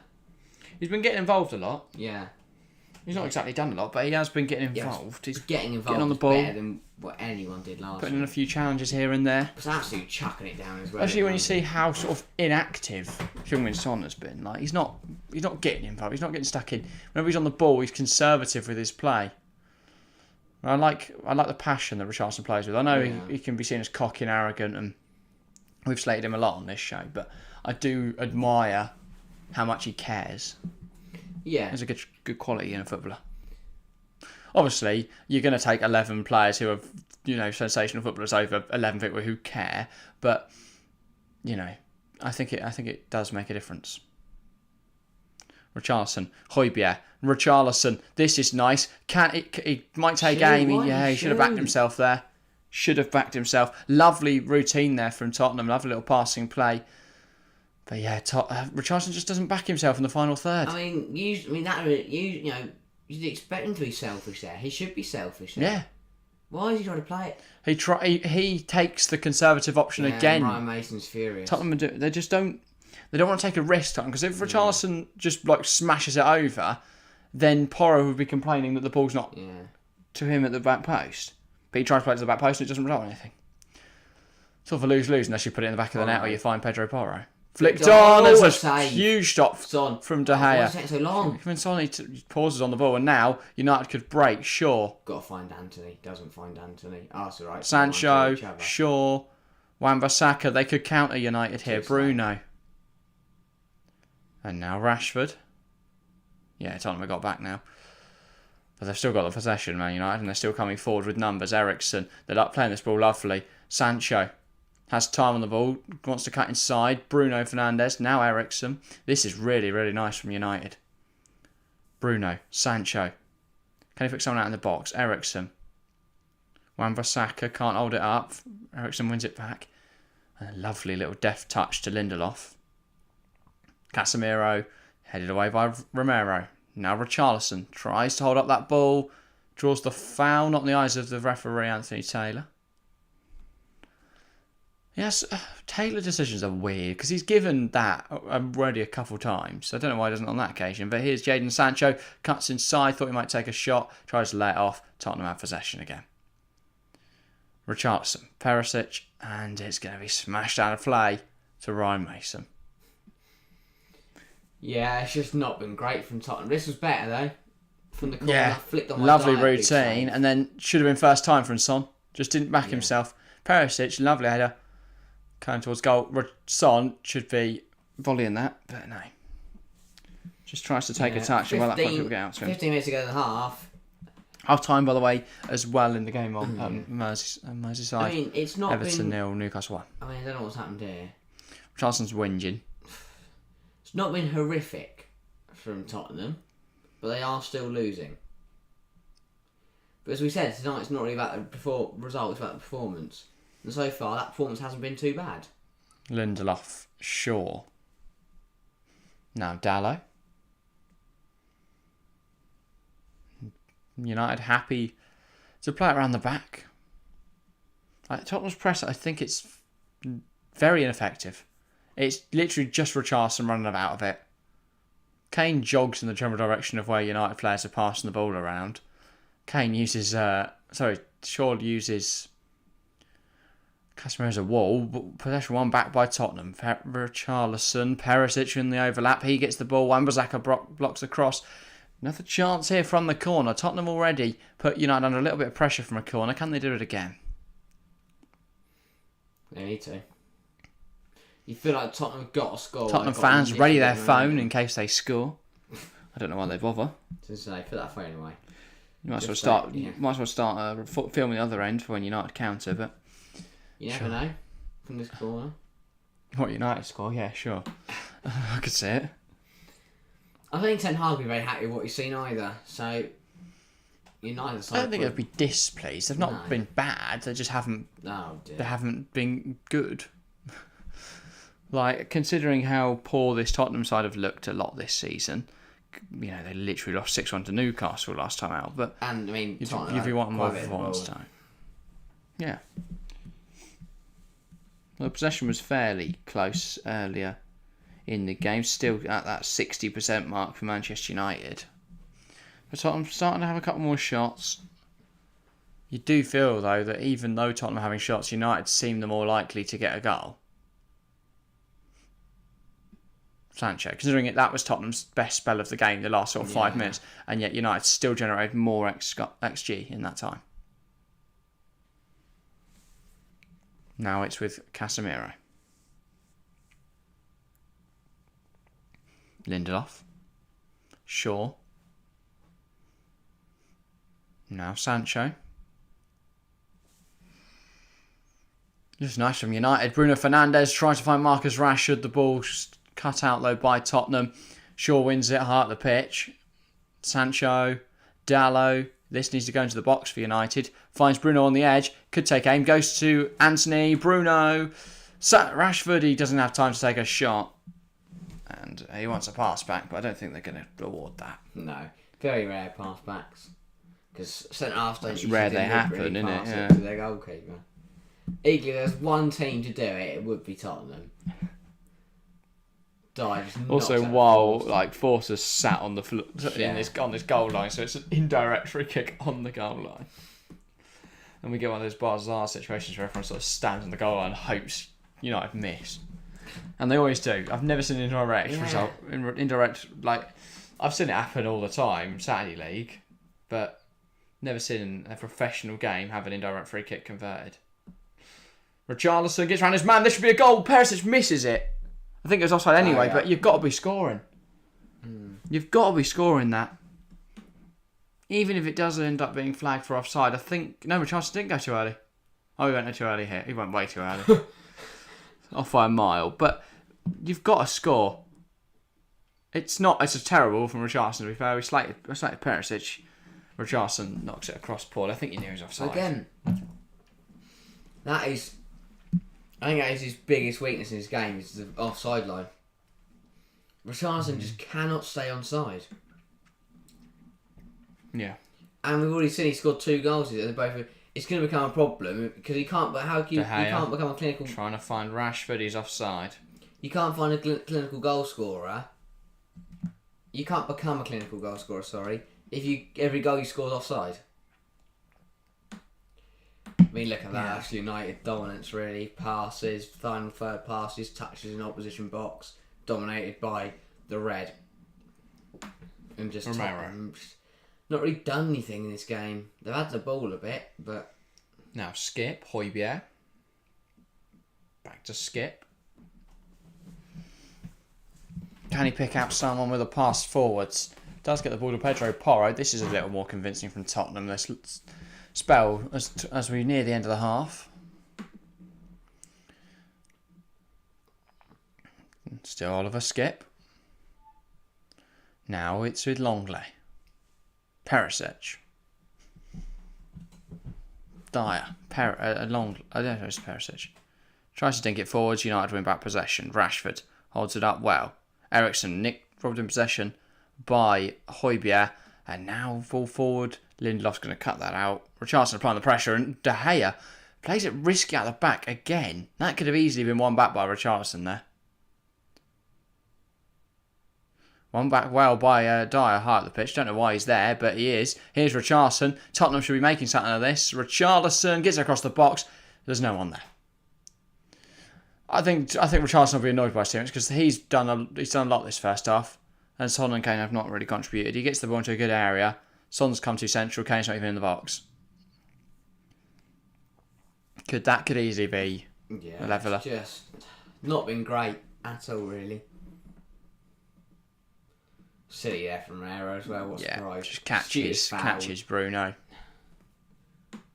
This is really well done though by Eric Dyer to win the ball back from Casemiro. Marcus Rashford. Sorry. Again, tight to see if Richarlison was offside there. There's no one's there. No one's made a move. Anthony, Wan-Bissaka. Tottenham don't want to try anything. They want the ball to fall onto a plate for them to score. De Gea. Now Dallo got a bit of time to try and pick out a pass forwards. Finds Bruno. Lindelof wiped out by Eric Dyer. That is a very poor challenge, but he's got away with it somehow. And then Sancho leaves one on Romero. United throw-in. Yeah, that was assault for Eric Dyer. Yeah. Literally just went through Lindelof and Taylor barely acknowledged it. Here is Victor Lindelof. Bob trying to play advantage. Wan-Bissaka. Anthony. Rashford. Now Wan-Bissaka. You could argue that could be a yellow card because Dyer's made challenges fouls already this game. Not even giving us a advantage or a free kick. Casemiro. One back well by Oliver Skip. Now Dyer. Højbjerg. Ball over the top. Richarlison's giving chase. I think Shaw's going to get there. He does indeed. That's magnificent from Luke Shaw. Plays the ball forward. One back high up the pitch by Perisic. Now Son, Kane, poor touch, and Tottenham lose possession again. Casemiro, one back by Perisic. Bruno, poor challenge from Son, and United keep possession. Just another one. I was like, what's he doing? It makes no sense to me. Dives in behind, Just doesn't, no intent really to win the ball, doesn't make any contact with the man either, it doesn't do anything. It's really bizarre. Dallo. Shaw. Now here's Victor Lindelof. Back to Shaw. Now Ericsson. And he switches the play. Who's he going to pick out? Well, it's Perisic. That would not have been his intended target. Here come Tottenham. Richarlison. Oh, he's absolutely sent Marcus Rashford, but can't send Casemiro. And United will look to go the other way. Mental to me. Richarlison obviously linked with Barcelona a couple of years back. Yeah. Hilarious. Here comes Sancho. And this Tottenham side's just, yeah. I don't know, Tottenham having a lot of decent chances, but nothing like this. Marcus Rashford only stopped by a brilliant save from Fraser Forster. Didn't think he was going to get there. I thought that was a little dink over the top of him. That's what I was expecting from Marcus Rashford there. And Fraser Forster picking it out of his net. Close very 1-0 Bournemouth for the way. Huge goal at the bottom of the table. That could relegate Southampton. They're going down, aren't they? Poor Nick now. Yeah, probably. Marcus Tavernier with the goal. God, it isn't Dom Solanke. Oh yeah. Here's Kane. To Højbjerg. Coming forward to Tottenham now. Kane. Again, they across put the box. Someone needs to be there. I don't understand why no one's taking the gamble. Get some bodies in the box, Tottenham, because you keep putting the ball there. That's like the fourth time they put the ball across the box and no one's there. It's so bizarre. Absolutely mental. But yeah. Big goal at the drop at the bottom. As you said, that relegation scrap, Southampton versus Bournemouth. Big goal from Marcus Rashford Tavernier. just hits it into the ground here, that chance there, and hits it. And it bounced up and hits Forster. Realistically, probably should have just volleyed it in the air. Big save though. Dom Solanke assist. Come on. Give up. Things you'd have to say. Skip. Also, DLC equalised at the start, at the end of the first half, but it was ruled out for offside. Oh. I mean, big goal for Everton, but didn't count. And here comes Anthony being chased down by Skip. So the place been switched to Rashford. Why is there so much space for him? Marcus Rashford, a big save from Forster. How is there so much room? The ball went out there and I thought, where is everyone? United have five defenders and none of them can stop them. Why have they pulled that? I don't know. It's a yellow card for Pierre-Emile Højbjerg. Again, it's like the old Granit Xhaka yellow card bingo, isn't it? It's when's Højbjerg going to be booked? Well, it's yellow card bingo, the whole team. They all just keep wiping people out. Højbjerg, Dyer, Romero, Skip. Just keep going through people. Tottenham are the new yellow card bingo. The whole club. Even Stellini used to try and get everyone sent off. Oh, they're not Tottenham aren't happy about something now. The Wolves. Well, Stellini got sent off, didn't he? Yeah. It's ridiculous. Trying to scrap De Zerbi before the game began. Because he said De Zerbi wasn't actually a good manager and that he's just, profiting off Potter's success. De Zerbi sat just outside the European places, just behind Tottenham, with 3 games in hand. And Stellini is not even a real manager. He's not even a manager anymore. He's unemployed. Yeah, and he's probably probably going to join Conte at Roma. Not Roma. No. Yeah, I could see that. Ericsson. Let's fly, but that's not quite on target. He scored many a goal, not on this ground, but not at this stadium. Taking these free kicks. They keep getting these free kicks in really poor positions. Really good positions, what? Right, no, poor positions. They could. Oh, they're not. But they are good. But too central. You've got David Luiz. Just rocket into the top corner. Yeah, but they should have a player that could do that. Crack. See what happens. Romero tries to switch the play. He got to that ball. I mean, I said Wan-Bissaka's got good defending. She's assaulted Richarlison there, and he goes into the book as well. Yep. How's it 1-1 on yellow cards? That seems like Wan-Bissaka's first tackle. Dawes made about 9 of them. Equally. Catches. It's a foul, but it's not yellow. Taylor. 100% a foul. I think he's just giving it. 100%. Yeah. But he's giving it because as soon as he's given his first yellow, he's now allowed to give more. I reckon he gets paid by a yellow card. Oh yeah. And by how probably how? Oh, hang on, Højbjerg's Perisic in. Perisic in behind. Can he score? Perisic stopped by De Gea. Dear. He just doesn't seem to know how to run straight there. He's running like a road He's kept runner. it alive. He's under no pressure at all. So he didn't actually have any direction to run in. Well, it's not important. You can tell they're both near the bottom because they're both just one shot on target at pace. Rashford. Here he comes. Can Dyer stop him? No, he can't. Marcus Rashford scores for Manchester United. The Tottenham defence might as well have just got out of the way because that's what they did. That's so easy. I thought Rashford, he's going to have to do a bit of skill here to get past off. No, just run past the bloke. And then this shot hit the middle of the goal. What was forced to do? When Haaland did it against... it's miserable. It's chucking it down with rain. The Bayern, man's crying. That was a great... Marcus Rashford scores for United. He's on the thumbnail for a reason. A goal and assist for Rashford tonight. Manchester United 2, Tottenham 0. Ball comes over the top. Marcus Rashford picks it up. Dyer tries to force him wide. Doesn't do a lot after that. He just smashes it into the roof of the net as forced away too low to get anything on it. Manchester United extend their advantage. Just funny. Just funny. But this is what Ten Hag has helped Marcus Rashford with this season, is that ability to finish. Because this last season, he'd have tried to roll it in or be too cute about it or he'd have hit it too hard over the bar. But he's just so calm, collected, and it's a good finish. And it's United 2, Tottenham 0. No real surprises.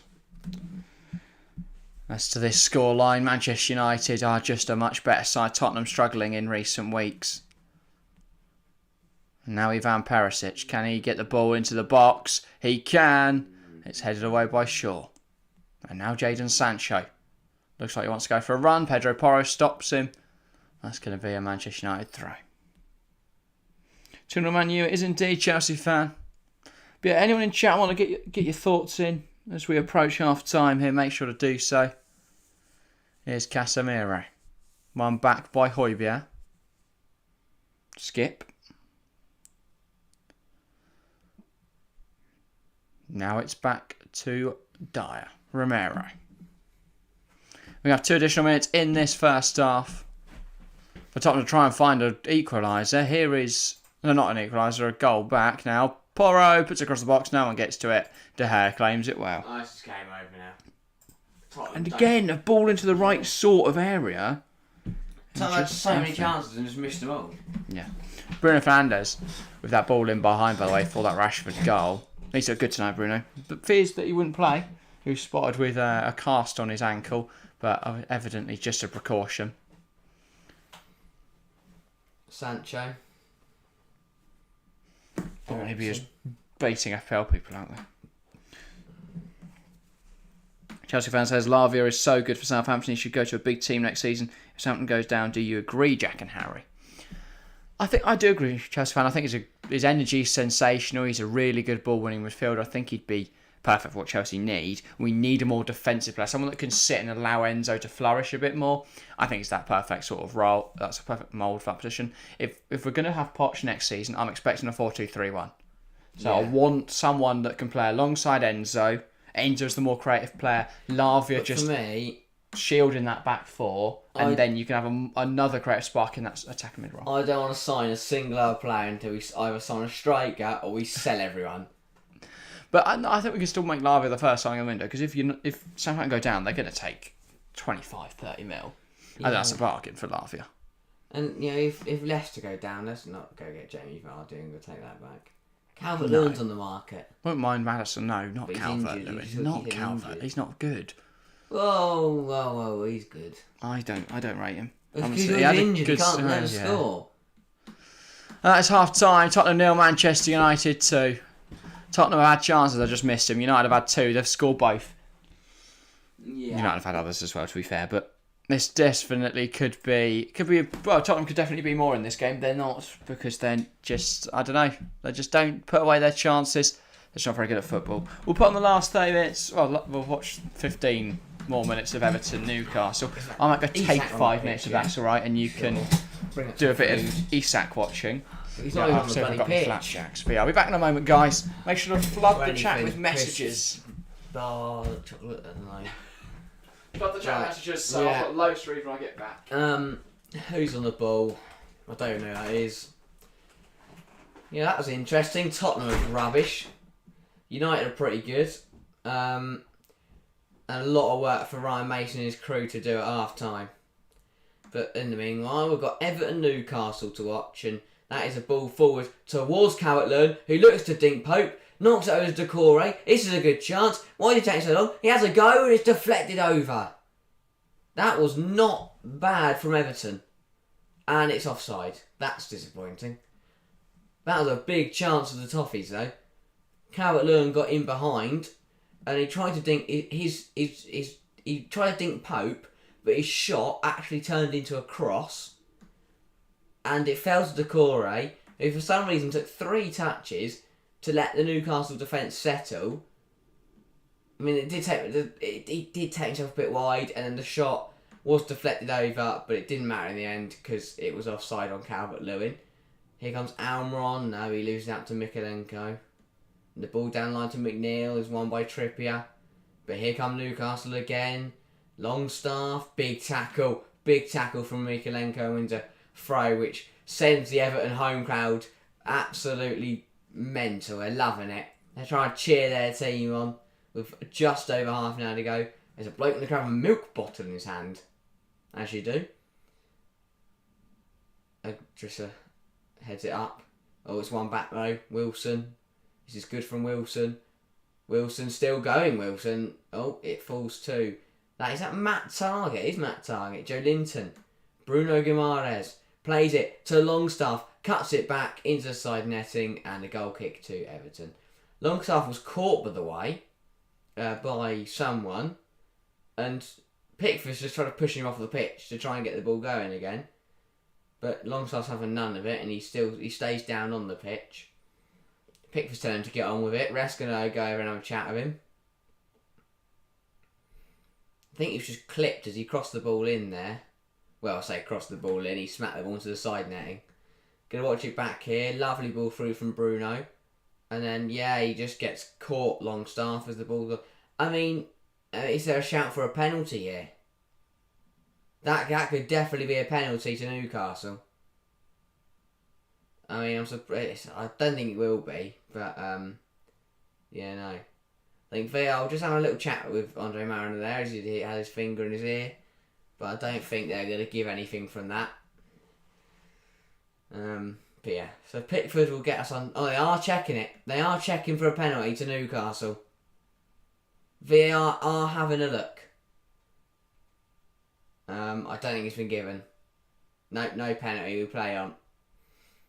No foul on Longstaff there. That was a close one though. I think you could argue that is a penalty, but maybe not. And here's Dwight McNeil, and that's blocked by Botman. Like Sven Botman, good centre half. Now Almiron tries to play it through, but is intercepted by Onana. And it is out for an Everton throw. And now, who's that down? Is that Almiron? Oh, and someone's trying to pick him up now. Longstaff's gone down again, and Onana tried to pick him up, and just a guy against to do the same thing, and Wilson's shoving them all, and they're all having it's a bit of handbags. Almiron's pushing Michael Keane. The subs are on the pitch. Don't we know why? There's a Newcastle coach down the touchline as well. It's all kicking off. It's because Longstaff he's gone down again.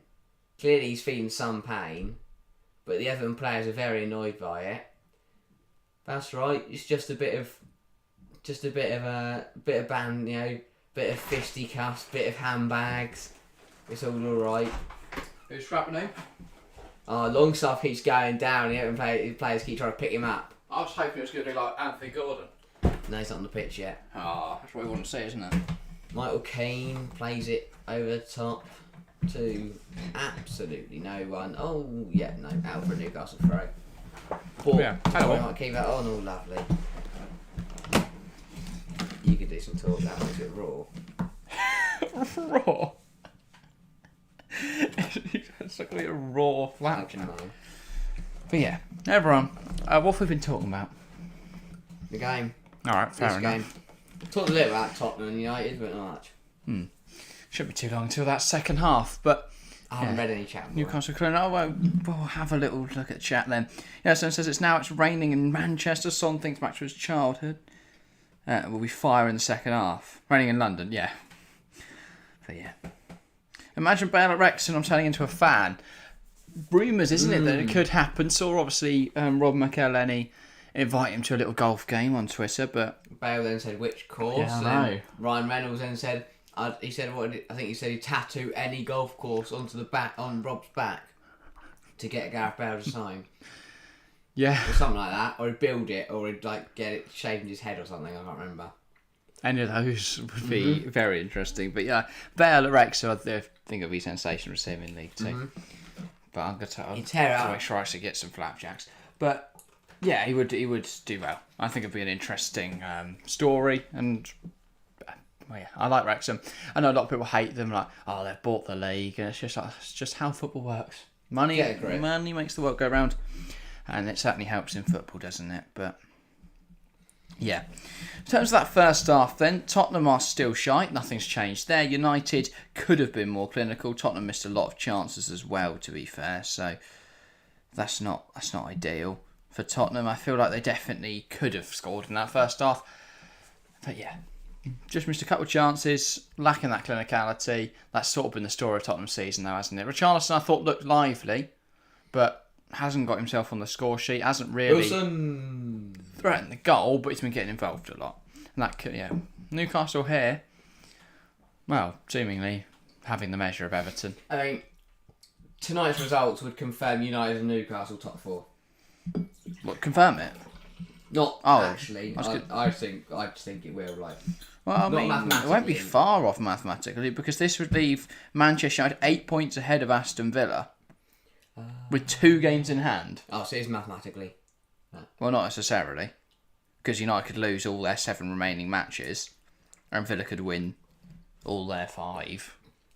But it's not going to be long until it's mathematically United's spot in the Champions League. If they win at the weekend and then win the midweek, which is one of their games in hand, I think then that'll do it.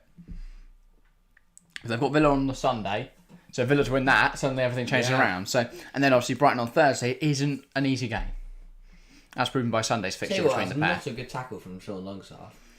Yeah, United a fairly comfortable run in after that. West Ham, Wolves, Bournemouth, Chelsea, Fulham. They should be 5 wins from 5. They should be Champions League now.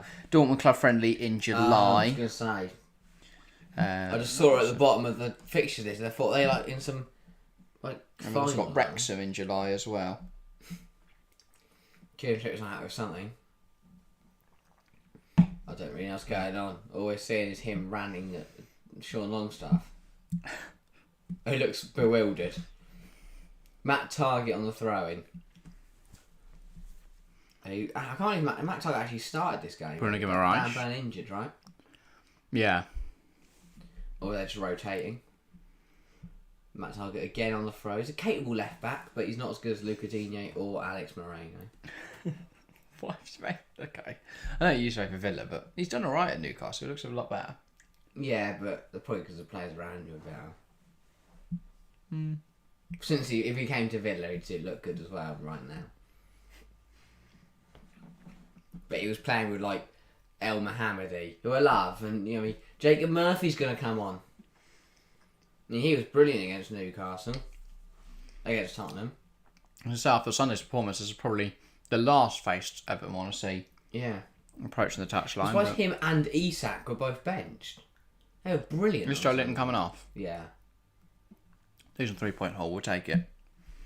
Now get Trippier off as quickly as possible. Yes, please. Just run off. Isak. Just run off, mate. You're on 60 points. Rashford 9. You got United. And Solanke 5. Why aren't putting any United players? And I got 3 from Joe Linton, 6 from Trippier as long as he holds. That's here. Yeah, but I know people that got like 87 points this week. You check mine. You are on 33. It's just not good enough. It's just how. I saw like no one scored any points. Your defenders are your only point scorers. Like Moreno 7, Trippier 6, Trent 5. That was it. I think it goes 4. Your bench scored 10 from Steele alone. Alisson up 2. Dan Burns also coming on, so he's not injured. They were just rotating. Yeah, we knew that. Oh. So when I said 5 minutes ago, they're playing target, and then I said, or maybe Dan Burns injured, and you said yes. Why did you say yes? I wasn't here 5 minutes ago, so you're talking to yourself, mate. Oh, I don't know. No, yeah, Dan Burn out. Not out, rotated this week. But yeah, also looking at this guy's bench, he's fighting me for the title in one of my FPL mini leagues. 9 from Raya, 15 from Mings, 6 from me, 6 from Madison, all on his bench. That's horrific. And he's got Isak starting. But again, it's just a bit of common sense. Aston Villa, 5 clean sheets in a row, 9 unbeaten before the Fulham game. Why wouldn't you start Tyrone Mings? Oh, they've got a Stupinian in there. Yeah. Yeah, no. Aaron's coming off. He didn't really do much tonight. Equally, unless Isak gets on, he'll get that Mings substitution. We'd imagine we will see Isak at some point. Wilson. Callum Wilson, yeah. Oh, that means I'm going to get caught in all my mini leagues. Matt Target's off. He's given a clap to the Newcastle fans. And Jacob Murphy's on to cause more trouble in the Premier League.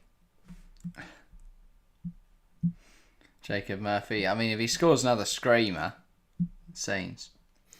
And I was a belter, to be fair. Yeah. 23 minutes to go in this one. Has Tottenham United kicked off again? Probably. Yeah. Let's have a look. No. Well, we'll watch the end of this ad break because it's probably only going to be a minute, isn't it? We're 9:15. We should be about to get underway. Newcastle now score. We're furious. If Everton score. Yeah, Southampton Bournemouth. Seems like Bournemouth have scored and now else has happened. But that would probably all but relegate Southampton. It's a long way back now. They've got to be careful. But I just don't know, really. It's just going to be a... It's going to be an interesting end to this Premier League season. Yeah. Both at the top and the bottom, and not really at the middle. Well, the top's kind of done as... Well, the very top, tippity top, I think, could be over. I mean, you think it's City's now? Night, I think it is City's. No, fair enough. There's a call out, chat. Get involved. I know there's not a lot of people in chats this evening. I'm guessing people are still just, relaxing after last night. Yeah. But, yeah, if you are in chat, please do get involved. Give us some reassurance that we're not talking to ourselves. Yes. And, yeah, if you could, I don't know, share with a friend. If you know someone that you think is going to absolutely love this show, then, yeah, make sure to send us a little link their way. But, yeah, any support is massively appreciated. Second half about to get underway. What are we expecting from it? I'm more the same, really. United probably to dominate. Tottenham have a few chances, but throw them away, and United to score more goals. Yeah. Yeah, I think United look like they have the measure of Tottenham in this game. They look the stronger side. I think Tottenham are... I mean, they're not clinical. They're not finishing their chances. Yeah. They're not going to get many chances against this Man United side, and the fact they haven't finished the ones they have got, it's far from encouraging. Far from encouraging from Tottenham. I feel Richardson's been their one strong presence, but he can't do it all on his own. He hasn't really had much support up there. Son looks conservative. Kane looks anonymous. I don't really know where they go from here. But yeah, it's going to be an interesting second half. If Tottenham are going to come back in this game, how do they do it? They don't. They won't. That's what I said if, but sure. That's the problem. I just don't. There's nothing they can do. The personnel aren't going to win it for them. What are they going to change tactically? Because they can't. This is the one tactic that works for Tottenham. Is a 3-4-3. Yeah. If you change any other tactic, they'll get battered. Maybe try 3-5-2 because they're getting overrun in midfield at the moment, and they're not really offering the three up front aren't offering them anything anyway. But your next midfield option is Pape, Mate, So came off after 7 minutes on Sunday. Maybe not then. They've got no options, Tottenham. No personal options, no tactical options. Yeah. It's absolutely nothing. No belief, no confidence, no clinicality, no defensive reassurance. Just awful. In terms of United, well, they look brilliant, don't they?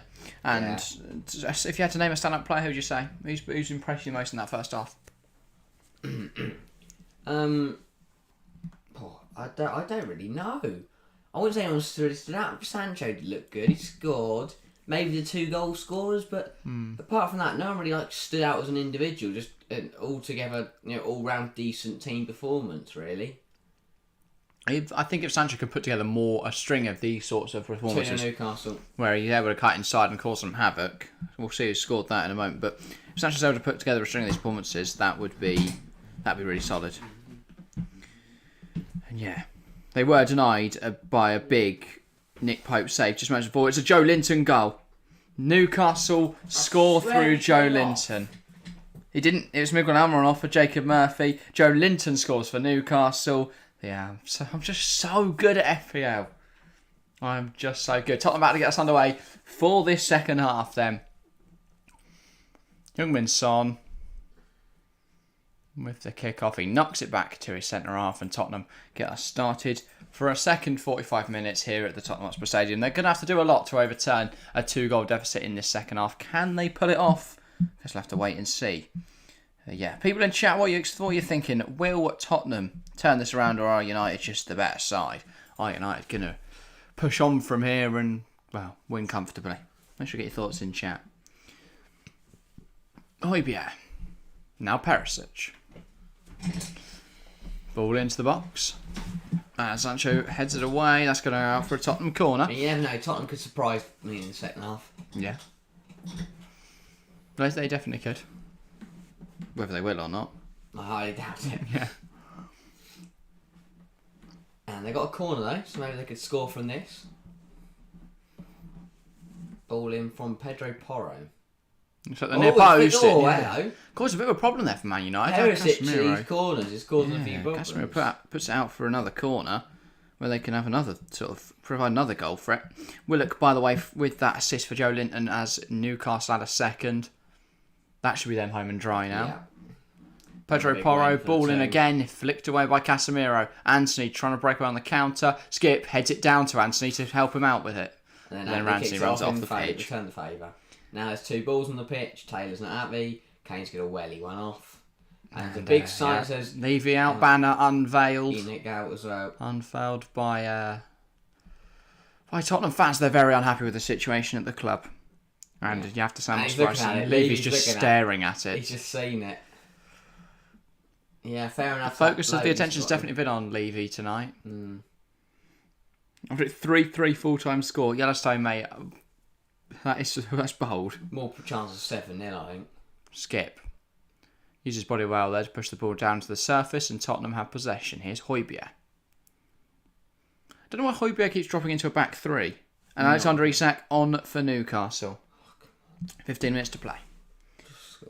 Son tries the ball forward. Lindelof deals with it well. Forced to Skip. Back to Højbjerg. Now Longley. Good from Longley, to be fair. Gets out wide. Perisic. Ball into the box. Casemiro takes it away from the head of Richarlison. Kane blocks Porro's shot. Back post. Falls to Perisic. Needs to find someone on the edge. Flicked, headed away by Wan-Bissaka and onto the bar from Harry Kane. And from Clement Longley, sorry. Not in? That's a problem. I don't know what Anthony's given here, but Tottenham should have scored in that whole mess. 3-0 Newcastle, Callum Wilson. Scores again. Yeah, Everton aren't great. Everton are not great. But how in this whole mess did Tottenham not score, I do not know. But I imagine Isak's out wide, by the way. Great. And Joe Linton's dropped into midfield because they took off Sean Longstaff, so... Alright, did Isak get the assist? No, Bruno Guimaraes. Yeah, headed over, and it was a free kick anyway, and that ball was rolled right through to Fraser Forster. Romero. Now Skip knocks it out wide. Pedro Porro. Through the legs of Dallo, and he picks out Heung-min Son. Cuts inside. Oh, that's brilliant from Son. Richarlison's offside again. Still going, Heung-min Son. Needs to find a pass. He just takes too long to release it. Takes way too long to release it. De Gea punts it away. And Romero rugby tackles Sancho and heads out of play in the process. Chelsea fan does not think Yellowstone's predictions reasonable. The problem is here, Fair though, enough. the one best option was probably Richarlison, who was standing offside. Or any of the two acres on the left. He just didn't look up. Yeah. Doesn't matter where Richarlison goes. If Son doesn't look up and see anyone, then doesn't really matter. And that's a foul from Longley. Don't know how Taylor's not given that one. I don't think it was. I know you don't like Anthony, but you're waffling, mate. And Højbjerg decides to smash one at the Tottenham fans. Fair enough. Yeah, I think he actually tried to hit the Levy out poster. Yeah, mate. Levy's going to give him like a raise for that one. To be fair, he wasn't too far from it. Actually, it's in that stand. It's the right side. Son likes the rain, as I said. Does he? Yellowstone said that Son likes the rain. I don't really know, but he didn't do a lot there though. He just sort of got his head down, tried to dribble, and then ran himself into trouble. Callum Wilson's got so many goals. And that was a poor touch from Son as he passes off the pitch. Diogo Dalot with the throw. He's taking a sweet time about this one, Dalot. United can afford to take their time, though Taylor's going to hurry him up in a moment, I'm imagining. Sancho. And now Lindelof, and United looking to switch the play and attack down this right-hand side. Here's Aaron Wan-Bissaka. Is there an option down the line for him? Anthony makes himself available. He chooses to go to Casemiro instead, whose ball forward is cut out by Dyer. I don't know who Casemiro was aiming for there. Just to look at this from a Tottenham point of view, though. Okay. If this game finishes 2-0, that's respectable. Perisic. This is really good from Perisic. I get more. And then he just sort of stands on the ball. And then Casemiro finds Sancho. Porro plays the ball forwards for him. That's nice. And now Fernandes. Casemiro. Back to Bruno. Dink ball across the pitch. Finds Diogo Dalot, and it does carry over to him. Now it's with Eriksen. Back to Dalot. Good play from United. They're moving it well. Here is Eriksen again. Sure. Being forced back a little here by the Tottenham's press, United, but now Lindelof dribbles forward and they are able to get through another line of press. Dalot. Good footwork, but it comes off the pitch. But decent for the right back playing at left back. Thought he might go on a mazy dribble there, but unfortunately not. Romero. Højbjerg, Porro. Finds Son. And Son caught in possession, and I think that's off for a Tottenham throw, and it is indeed. Here is Pedro Porro. Porro's looked good tonight. Yeah, he's been better. I think it helps he's not in a position where he has any defensive responsibility, but he's not really been at fault for any of the goals. That's all come from the trio of centre-halves being, useless. Yeah. Well, to be fair, Porro definitely should have stopped Sancho just cutting it in, but yeah, maybe he has been at fault then. I think when he's had any returns of responsibility, though, they've conceded twice. Yeah. Because Rashford was left in eight. Well, that was not his fault. Rashford's up front. That was all on Dyer, just not really stopping him. Well, he wasn't in Acres. He's put in two good The mental corners. thing with Rashford is that he wasn't in Acres. He was literally stood next to Dyer and still scored. Here's Forster. Pings a ball forward, trying to find Richarlison. It's just going to roll off the pitch. And it's a Manchester United throw. Wan-Bissaka. United could take their time again with this throw. Everton have scored. And there goes the Newcastle clean sheet. Trippier points gone. That's right, because everyone's got Trippier, so it doesn't really make a difference. I've got like 30. Dominic Calvert-Lewin with the goal. I told you it's good. Yeah. Could have been a decent differential in FPL. No. Well, he scored, so it's better than Isak's done, mate. Isak doesn't even play. Wait. There's still time. Romero. Longley. Perisic. Perisic. Ball in, back post, Porro, and the touch is... Oh, he's kept it alive, has he not? Oh, he's run off. Well, the Levy outpost has made its way down to the bottom of the stand. They want to get it in the Sky Sports camera shot. Not be Sky Sports one, that would be pointless. But yeah, they want to get it right in front of the goal so everyone sees it. Ryan Mason pondering his options player, here. do you score and then go grab it and celebrate with it? Do you score a own goal and then grab it and celebrate with it instead? Put it in your own net. No, I don't think any Tottenham player is going to make a stand against the owner. I would. There. Because a lot of players don't want new signings, do they? Do you think Eric Dyer really wants them to sign a new centre-half? Because if they do, he's not... Alexander Isak assist. You'll be happy to know. For what? He set up a 4th goal for Newcastle. Jacob blimey. Murphy scores. Newcastle 4, Everton 1. Newcastle are quite good, aren't they? They still conceded, though. I think they lost 3 to Villa 2 weeks ago. Also, the goal's been credited with McNeil now, not Dominic Calvert-Lewin. But yeah, Jacob Murphy goal, Alexander Isak assist. There's still time. Come on, Isak. Yeah, Newcastle. This will leave them 9 points off Manchester City. City with a game in hand. They're catching. 13 points off Arsenal with a game in hand on Arsenal. Do you know what? That's not bad. They've had a good season, Newcastle. That's really not bad. If you think about it, they cut if they didn't lose to Villa the other So they week, win their game in hand. draws against West Ham, Bournemouth in February, losses to Liverpool and City. If you cut those sorts of results out, a draw with Palace, draws to Leeds and Arsenal. It, though, if they win their game in hand, they're only 10 points behind Arsenal. They've drawn both games against Bournemouth this year. Both pretty decent. That's a good ball in. Richarlison, it's bound. Kane blocked. It's blocked. It's Porro. Porro. Oh, What a Pedro Porro. Fair play, mate. That is a great effort. Game on. We spoke about how he's looked a lot better today, and that is a lovely finish. Picks it up on the edge of the area, and he spanked a volley into the top corner. Oh, yeah. It still says Everton 0, Newcastle 2. 4-1. 4-1 Newcastle, and Manchester United now pegged back by 1. Ball comes in here. Ivan Perisic on the left-hand side. Outside the boot pass. Kane has his shot blocked by Shaw, and then Pedro Porro spanks a volley home from around 12 yards out. Lovely bit of play from Tottenham. Could have had a goal, and then Pedro Porro, touch, bang, goal. Tottenham fans rejoice. Good finish from their right wing back. Lovely. Lovely days for Tottenham. This game might be a little more exciting, yeah. Exactly what Yellowstone says, en route to 3-3. I don't personally see it, but you never know. Here comes Marcus Rashford. Well, it might be on for 3, but I don't think it's going to be Tottenham. Here comes Rashford, United. With the ball in a good position. Eriksen. Bruno takes a pass. Smash against the bar. Wan-Bissaka should head home. And Bruno, that is a massive miss. How's he missed that? A big miss from Bruno Fernandes. Block? No, he's just smashed against the bar. Absolutely leathered it over the bar. At the bar. Excellent. Bruno rolls it past 1, and then he should finish at close range, and then Wan-Bissaka tries his best to head it. Long late. Where are you going, mate? He just tries to, he puts too much on it. That's what I'm saying about Rashford's finishing, how he's improved it. He'd have done that. I don't think Bruno is that good. I really don't. I think Bruno's a very good player. I don't rate him. I think he's a better creator than he is a goal scorer, though. Really? Yeah.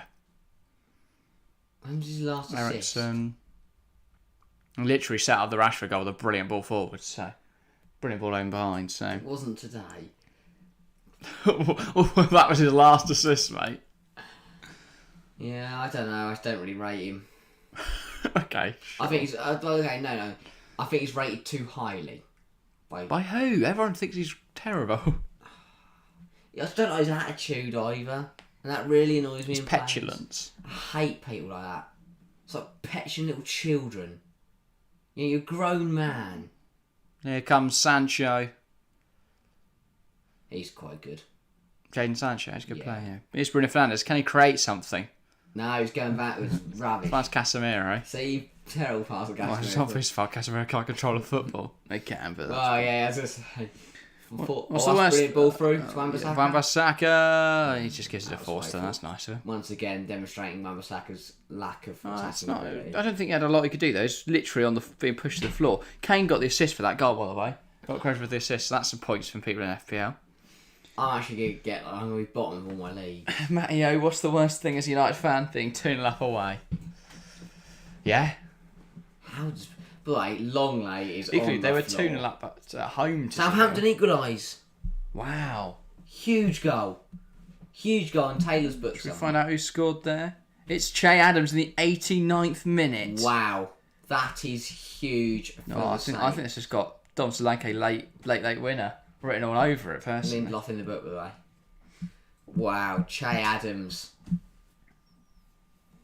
Better late than never. From next year's championship top goal scorer. Just over half an hour to go.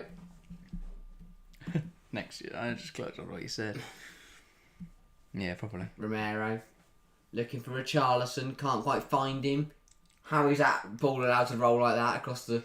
I don't know. Sure, then just pass it back to De Gea. And they go long with it. One back by Dyer. Here is Perisic. Ivan Perisic, can he put the ball into the box? Still Perisic, lovely bit of footwork. Stopped by Wan-Bissaka. It's time for another corner. United are struggling. Tottenham fans are up for it. Yeah. They want a result. This is brilliant. We've actually got a game in our hands here. I'm surprised. I saw Tottenham being decent going forward. I knew they'd concede. I didn't see them. I don't know why I said conceding- 2-0. I didn't concede them conceding 2 and then come back. Højbjerg! Oh, it's always past the post. Richarlison did score. Tottenham going closer. The ball rebounded off the sideboard, fell to him, and he just tucks it home. They can show it. They might. Go on. Yeah. I think. Lovely little finish, to be fair. Who's? Oh, it's disallowed. The Champions goal's been disallowed at St Mary's. By Kulusevski and Fred coming on for both sides. And that's going to be the end of Richarlison's evening. He scored a goal that after the ball had already gone out of play. He was given his chance, he didn't take it. He didn't do a lot tonight, He did he? looked good. Here comes Dejan Kulusevski. He That looked could be a energising. big game changer because he's a very good player, a good creator, On his day. and an energetic player. Eric's on for Fred. Fred just runs around a lot. It's quite good. And Martial's on the pitch for, I'm guessing, Rashford. I'm hoping not. He made it to the 60th minute. All right, yeah, fairs. Bring him off then. No. Sancho off, Ericsson off, Martial and Fred on. Is he still managing Sancho, do you think? 'Cause he keeps coming. I don't know if he's always wanted to come off in the 60th No, minute. I just don't. I just think you don't bring off Rashford. Anthony. Yeah, but he likes Anthony, doesn't he? Why? Well, they got on. They worked together at Ajax. They've got a good relationship. I think he sees a lot in Anthony. I don't know what he sees. There's going to be a player there, I guess, that we don't see on match day. Perisic, he's trying to get out of him. Kane. Harry Kane, that's not great. Just sort of scoops up and has a volley. Yeah, as a footwork's not Kane's speciality. No. But yeah, look at that pot on chat then. Do you think the 12% who voted draw could be correct? 12% vote draw. People are Double backing it. digits. Like, I think, no. I really You got don't. so excited and then just go the flattest. Oh my god, what sort of people got for tries? No, not happening. The one time I was on for a draw, I used to happen. Kulusevski. Oh, it's took away from Perisic by Wan-Bissaka. Good defending. Yeah. He gets caught there by Perisic. We're starting to see the Crystal Palace vote. But as I say, Wan-Bissaka. Dejan Kulusevski, that's a great ball. And then Perisic Yeah. just sort of knees Wan-Bissaka and then gives him a lovely little pat on the face. So sort of pokes him Slap, in slap, the eye. slap. Yeah, mate, you're Slaps right. on the face. You're right there. Yeah, you're good. Stuck his thumb in his eye. Yeah, he can't defend now because he's Corner. pirate. Porro on it. He's good from corners. Ball in? No. It's a horrendous corner, but... Højbjerg! Højbjerg! Oh, that caused, Trickles through. that caused more run than I thought it would. Thought it would. I don't think he'd run all the way through De Gea, who's gone long to try and find Bruno Fernandes. But Son. Son is defending. Porro. Fabian Schär, Gonna go 5-1 somewhere. Newcastle. That's back-to-back 6-1 and 5-0 win. 6-0 and 5. Back-to-back Six. big wins. 6-1 and Against 2 5-1. very shit teams. I know, Goldrick and Murphy it says now. Oh. I know it says Shaw on one screen, it says Murphy on the other. Have they worked out who scored? No. That says Murphy. Now it says Shaw. Ah. Is it 6-1? Maybe they scored twice at once. Yeah, got Wilson is off now for Anthony Gordon against his former side. It'd be quality if he scored. No, I don't want Anthony Gordon to ever do well. Oh my god. Elliot Anderson on as well for Joe Willock. Here come United. Anthony. I don't Pick understand. anyone out with I the don't ball think he's good. I genuinely don't see what Ten Hag sees in him. Oh, it's pending VAR. I've watched Maybe they're trying to work out who came off. I've watched the another try. 63 minutes of him today. We saw nothing from him against Sevilla. He did nothing in the FA Cup. Yeah. That's a lot of green ratings, by the way, for Newcastle. Oh, they're all green. Apart from Pope, who's not. He's made 4 saves, to be fair, which is impressive. Poor bloke. He's conceded there. Yeah. You know, you concede when your side are winning 5, have scored 5, then probably is on. Oh, Kane gets caught there by Shaw. Is he going to go into the book now? Goal disallowed. Goal disallowed. Fabian Shaw's fuming. He's going to wig someone. I've just got 4 notifications from football. Goal disallowed, offside, Newcastle score correction. The football are really struggling with what's going on right now. Let's put full time in a minute and just not bother. But yeah, Godfrey 4.5 rating, 4.7 rating for Pickford. Don't want to say they're at fault, but the entire Everton Ben Godfrey midfield and right attack there? is in green. Where's Patson or Coleman? Coleman is what Patterson's watching, and Coleman's in the injury room. Yeah, of course he is. Patson's watching. Coleman. Yeah, but Patterson's only just come back from injury, isn't it? He's not played. He played a bit against Fulham a couple of weeks back. Played 3 minutes against United in April. Played a bit for Sky. Yeah, he's been back. He's been back actually. He's been playing 90s. I know that's back in December. That's what I'm saying. That he just came back sort of late March. Kane. Got no help, Harry Kane. But he's done really well to keep going. Oh, Son score! How's what a he miss. missed? What a miss. How has he missed? I thought we were having an equaliser. Kane Son link up nearly worked. Yeah. Kane can't believe it. Son can't believe it. Mason's shaking his head. How has Son not scored that? Yeah. Brilliant from Harry Kane. Brilliant switch of the play here. Catch that Lindelof. Oh, and Son, he could take a touch. He should take a touch. Højbjerg also should be gambling. I know it's not his fault Son missed, but he should be gambling. Because he runs in there if he could get on the end of that. But yeah, he couldn't really anticipate that. I wasn't expecting I don't don't expect Son Son to to have have that that poach poacher's from instinct. Wan-Bissaka. Son. Again, he sort of draws himself into trouble there, and he's kept possession, so fair enough. But he does sometimes he creates a problem for himself, human Son. A couple of times he's weaving in and out of players and just weaves into a player, into a group of players. But yeah, we should be nearing full time in both the Southampton Bournemouth and the Everton and Newcastle game. Has a go. That trickle just passed. Yeah, across the He goal. wants a corner. He's not going to get one. He thinks De Gea touched it. We're out to find out. Good play from Tottenham. Should be 2-2. 100% Chelsea fans should be 2-2. Matteo says get Dan Juma on. Yeah. Yeah, Matteo. Yeah, that's our Compton goal was disallowed. That could have been that could be the turning point. Full time. Turning point for Full Southampton. time at St Mary's. That goal relegates them, doesn't it? That game. Yeah. I think Southampton are down. It's Sorry. a long way back now. Sorry to Nick Knack if you're watching this back one day, but One day. So it's 22-7. just fancy this stream for some reason. This was the night that Southampton got relegated from the Premier League in 2023. 25 votes in the Parliament chat, by the way. 12% still with the draw. I could see it happening. But I think Dan Juma's got to be on there. He seems to score every time he's on the pitch for Tottenham. Yeah. I mean, I've watched him twice. He scored, so... What was the other game? Can't remember. Should we have a look? Dan I Juma. know he scored against Rochdale in the FA Cup. Yeah, that was probably the game I'm thinking of. I Porro. remember scoring against David thinking, oh, they've brought a gem, haven't they? And then they've just not played him. He scored 1 Premier League goal, which is more than Richarlison. He scored against Bournemouth the other week. Came on, scored in the 88th minute. Thought he'd levelled it up, but Uatara still had a big... I knew that one, I thought he meant the other one. Big moment left. And of course, Tom Solanke, goal and 2 assists in that game because he is just really good at football. Yeah. Gotta love Tom Solanke. Porro does well. Kane. Here is Kane. That's Switch not of a the play. Rambo. Here's Ivan Perisic. Perisic. Can he get the ball into the box? Son. Good footwork. Perisic. This needs to be into the box. Dyer! Oh, what a miss. How's he missed? How What a has he miss. missed? Mason's probably headbutting the floor softly, but what was that? He's How? 5 yards out. How? That seemed easier to put in the back of the Free net head than up, to do 5 whatever yards he's just out, to cut. centre of the What goal, and he heads it wide. I don't know how he misses that. Just try to be too clever with it, push it into the corner. Just head it home, mate. Full time at the Goodison, right? Noggin behind it, back of the net. And look at the reaction of Mason and his coaches. Grab the Enoch out flag banner and wave it around with joy.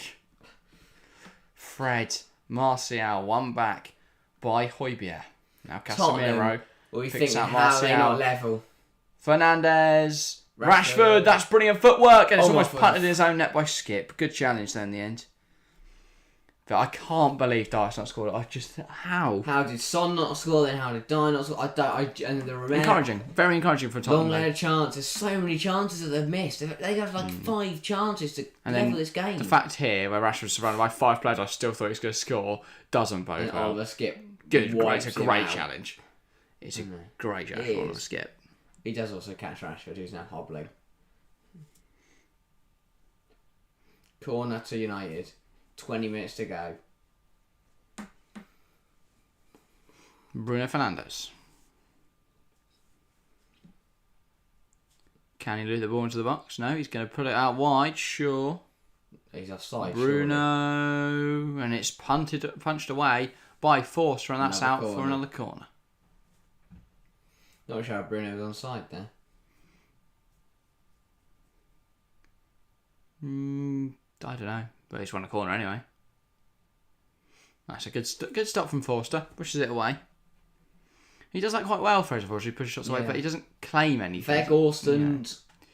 You'd imagine this will be, Marcus Rashford's not over? Something like that, but... Vegas is coming. Manasseh on, Wan-Bissaka off. Didn't know who that was. I thought it was like some random... Was Anthony off? Oh, I'm not surprised. He's rubbish. He is I don't know what on genuinely- earth this formation's going to be. I don't know. Bruno on the right, Fred and Thingy in the attacking mid roles, as the pivot, and then Veghorst attacking midfielder. Martial out wide, who knows? We'll find out in a moment, I'm sure. Do you know what? Stick Lindelof right wing for a laugh. To be fair though, they're still in a game here. They got to be careful. You can't be making changes willy nilly now. And they've got a corner though, so they could put the game to bed. That's probably why they bought. That's probably why they bought Veghorst on. Fernandes. And now Tottenham will look to counter. Casemiro keeps it alive. Veghorst loses the header. Casemiro, Rashford could take aim. Gives it to Veghorst. Tries to get it back to Rashford, but can't. And then Bruno smashes it all the way back to De Gea. They're literally in Tottenham's penalty area, and he's just played it back to De Gea. What on earth? Long ball. Boggling. No, Anthony. No, Martial. Sorry, not Anthony. Rashford losing out to Skip in the air. United with possession. Here's Rashford. I don't know why I keep getting Rashford and Bruno mixed up. Such a weird pair to be confused by. Here is Lindelof. Trying to fashion opportunity here, Manchester United. Dallo. Move back to his more comfortable right back role. Shaw. Malacia. Caught in possession by Romero. Shaw will sweep it up though and keep it alive. Malacia. Now Rashford. Now he takes it past Skip. Fouled by Kulusevski. Not in the eyes of Taylor. And now they could break Tottenham. Here comes Højbjerg. Yeah, it's Højbjerg. For some reason I thought there's G's in his name. They need to be pronounced. Kulusevski. Big challenge from 27. Oh, Veghorst. It's just random tool break, but yeah. Tottenham looking a bit better this second half. Yeah, I thought there's definitely a chance that if they they're one goal away, they just need to take one of these chances. They must be careful and get sent off there. But yeah, no, they've had so many chances. They need to shore up a little bit at the back because United got to take one. are still. I think Mason's asking the same question as Longley is, saying that why is he not? Is that not a second yellow for Lindelof? You know what? I'd argue it should be. Yeah, definitely should be. I think Taylor's letting Lindelof's very fortunate to still be on this pitch. I'm surprised because Anthony Taylor usually red card doesn't even need a second invitation to whip his red card out. But yeah, have the red out before you could say Lindelof probably should have sent off that one. Yeah, red card. But yeah. Oh dear. Kane and Porro the free kick. No, that is Longley. No, it's Højbjerg, is it not? No, too tall. Looks like Højbjerg to me. It is Højbjerg. He thinks Kane across the box. Perisic. How have they somehow not scored? scooped away. Kulusevski back into the box. Cannoned off of Rashford. Put back in. No, it's cleared away. How have United not scored? Sorry, have Tottenham not scored. Yeah. 16 minutes to go. Oh. Casemiro trying to get away from Perisic, but can't. Feels like it's been a very long game. I think it's just because we're watching Tottenham. Yeah. Skip. Now Kane. Kulusevski. Can he get the ball into the box? Goes instead to Romero. Kane takes aim and it's caught by De Gea. Not a bad effort from the captain. Decent play from Tottenham. Again, much better. They've been really good second half. They deserve to be in this could have game. been a goal. Kane trying to play it across the box. Perisic gets a knee to it. I can't do any more. Flags up, Tottenham free kick. 50 minutes to play here. I was to say, Tottenham. Are they getting a goal? What do you think? Yeah. Okay. No, I think United will hold on. Because Tottenham are good. They created so many chances already and haven't scored any. And I still don't see them scoring any more that they create.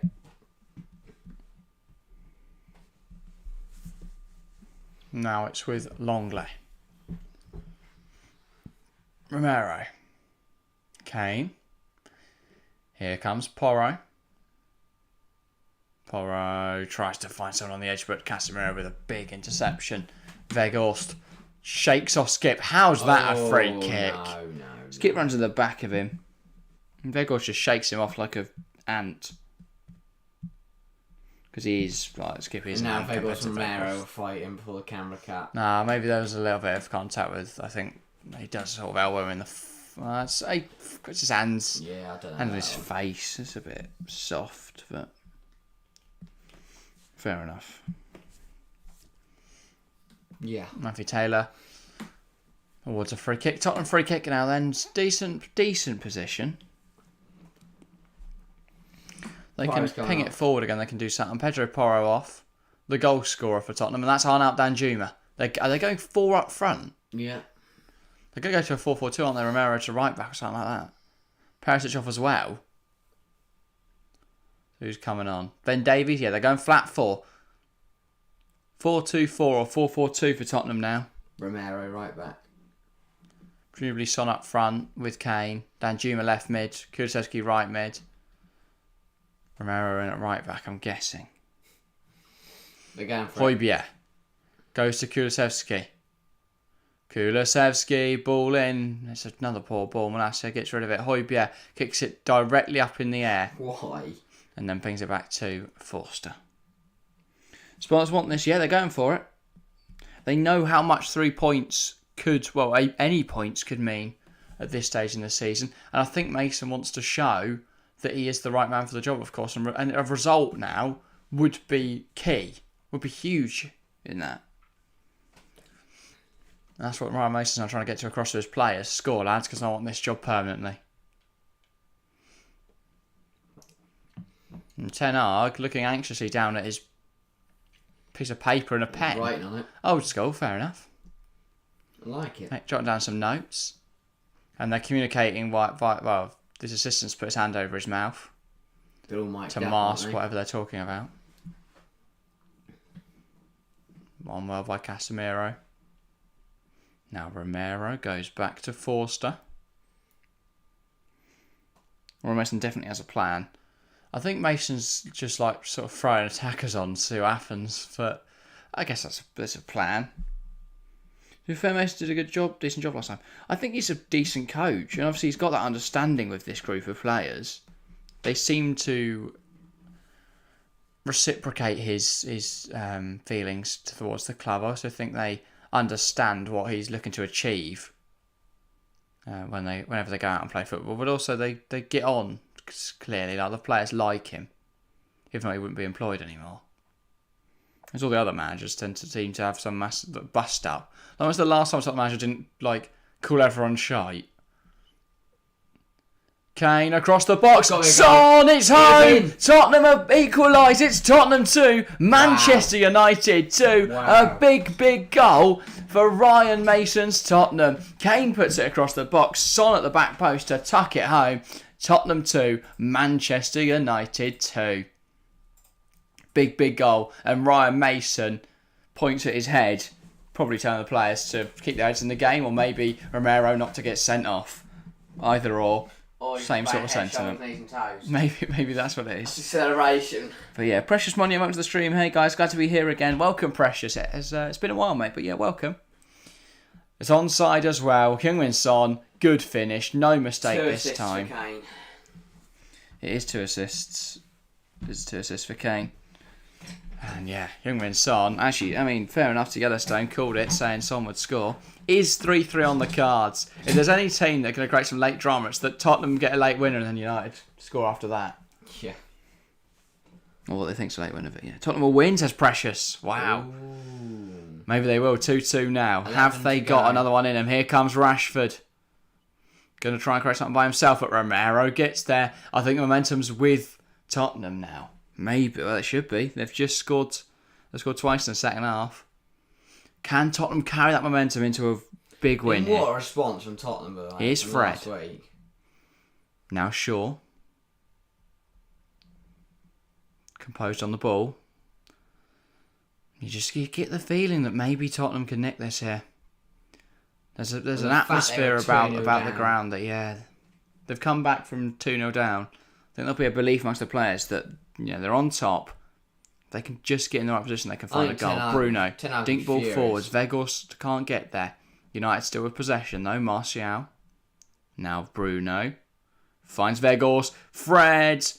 And he should have had a shot. Romero puts it out. Manchester United corner. Why didn't he shoot? Mason has his team scoring more than any other dude. The other dude. Oh, what? Stellini. Yeah, it was Stellini. Don't know what on earth that brand of football, but he's... try and concede as many as possible was their tactic, I think. But... Did Stellini only get one game? No. Oh yeah. He did loads while he did I think 4 once as an interim. And he did loads while Conte was pretending. Oh yeah, because he did Brighton game. Want to turn up. And he got goals conceded in the final 10 minutes. Tottenham have the 4th highest in the league. Tottenham highest for goals conceded all the time. Like final 15, first 15, final 10, they're up there. Here's Rashford. No. Didn't get anywhere. But also considering we're ball far on the table, the fact they're not in the relegation zone, yet they're top of both of those lists, show how bad their lows have been.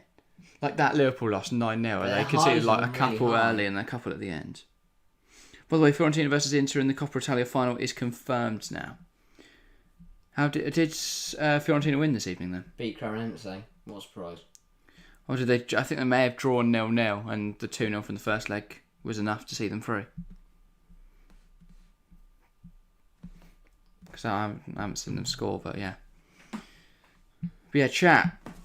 Everyone, I want to answer this question. Are Tottenham, who's going to win? I know, obviously, the poll in chat at the moment, 15% of you are going to be correct. But, yeah. Who do you think's going to win? Tottenham, Manchester United. Get shouts in chat. But yeah. Tottenham.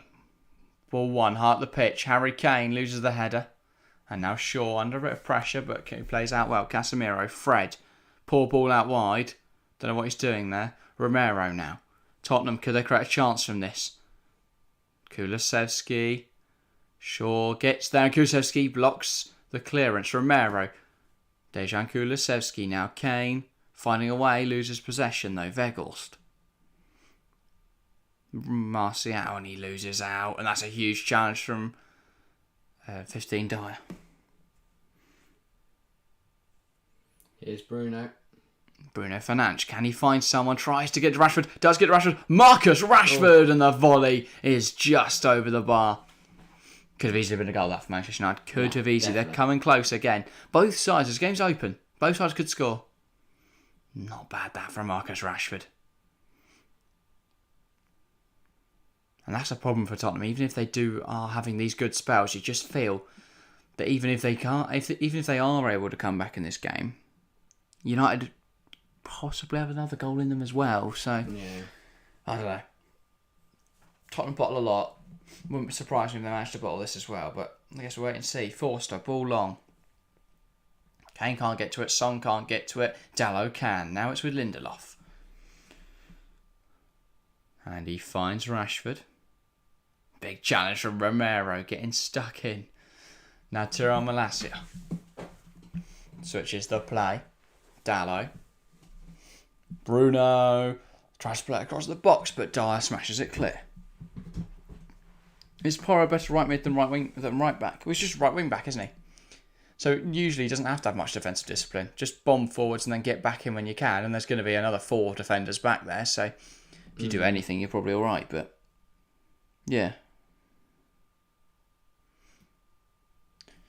Shaw prods it back to David De Gea.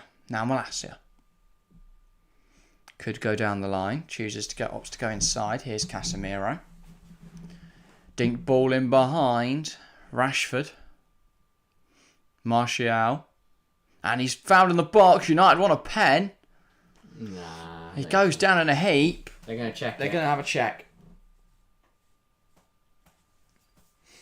Welcome to the Stream Chase fan. Welcome back to chatting, I guess. But wow, 2-2 Man United bottle it, lol. Yeah, usually it's Tottenham bottling, but yeah, United's. No. It'd be a soft one, but I wouldn't be surprised. No, it won't.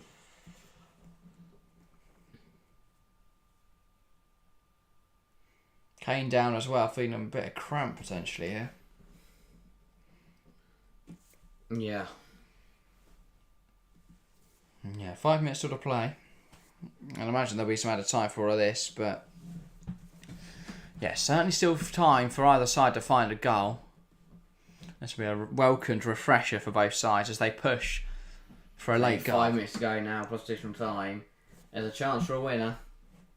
There is, yeah. Just don't know who's it going to be.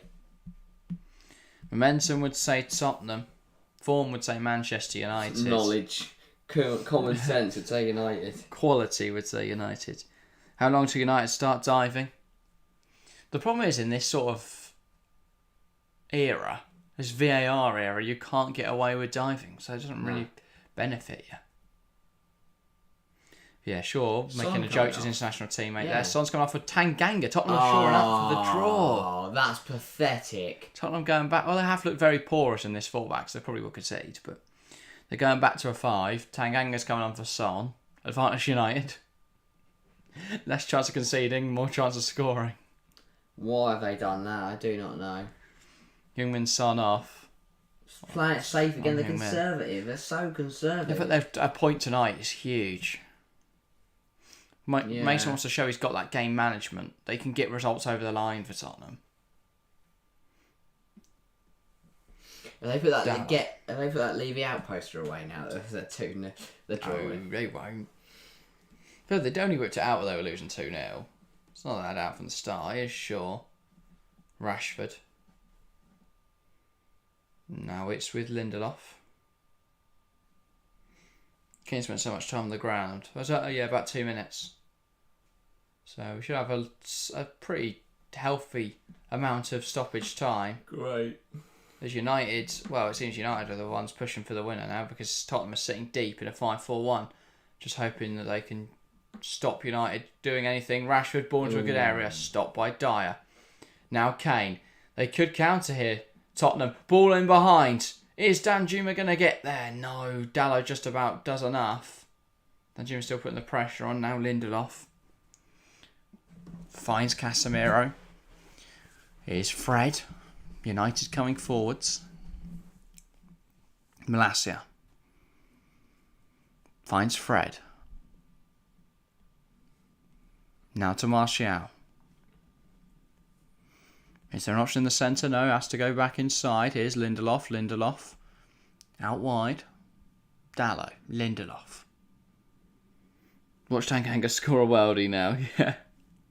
Exactly. Cheers, fan. Thanks for tuning in, by the way. See you next time. Well, we're live again on Sunday. Liverpool versus Tottenham. We're watching Tottenham for the third time in the space of 8 days. Make sure to join us there. Kane. Tanganga. I think it's gone to right back, by the way. Romero into centre half. Or, well, Romero to the centre of the back three. Yeah. No, Tanganga must be right wing back. They don't have a... Yeah. Forgot that they took off Pora, didn't they? But yeah. At least that means Tanganga can't put it in his own net. It's harder for him to from that sort of position. Sure. 1-2 Malacia, 1-2 with Rashford.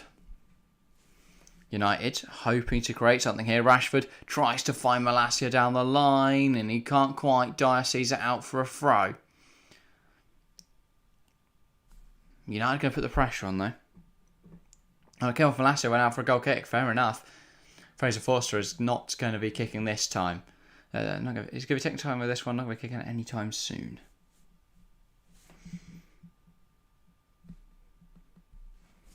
No. Ten Hag signalling something to his players. He wants something from this game. A point is something, but it's not enough. It allows Newcastle to, well, cement third place almost. United's game in hand won't matter. And that game in hand is Brighton. It's hardly a walk in the park. 4 additional minutes in this game. Kulusevski tries to go inside. Casemiro wins it back. Bruno. Malacia. Now Rashford. Looking to find a pass. Martial. Now Malacia. Ball in. Cannons off Tanganga's face and out for a corner. Yeah, Tottenham under the cosh now. They've invited this pressure on themselves, though, of what they've chosen to go for, throw another defender on. They've just now sitting really deep. They're going to have a lot of pressure on them, but they've just got to ride out this pressure. And it's cleared away by Longley. Shaw knocks it back to De Gea. 3 minutes to go. Malacia. Yeah, everyone's forward. Shaw, Lindelof.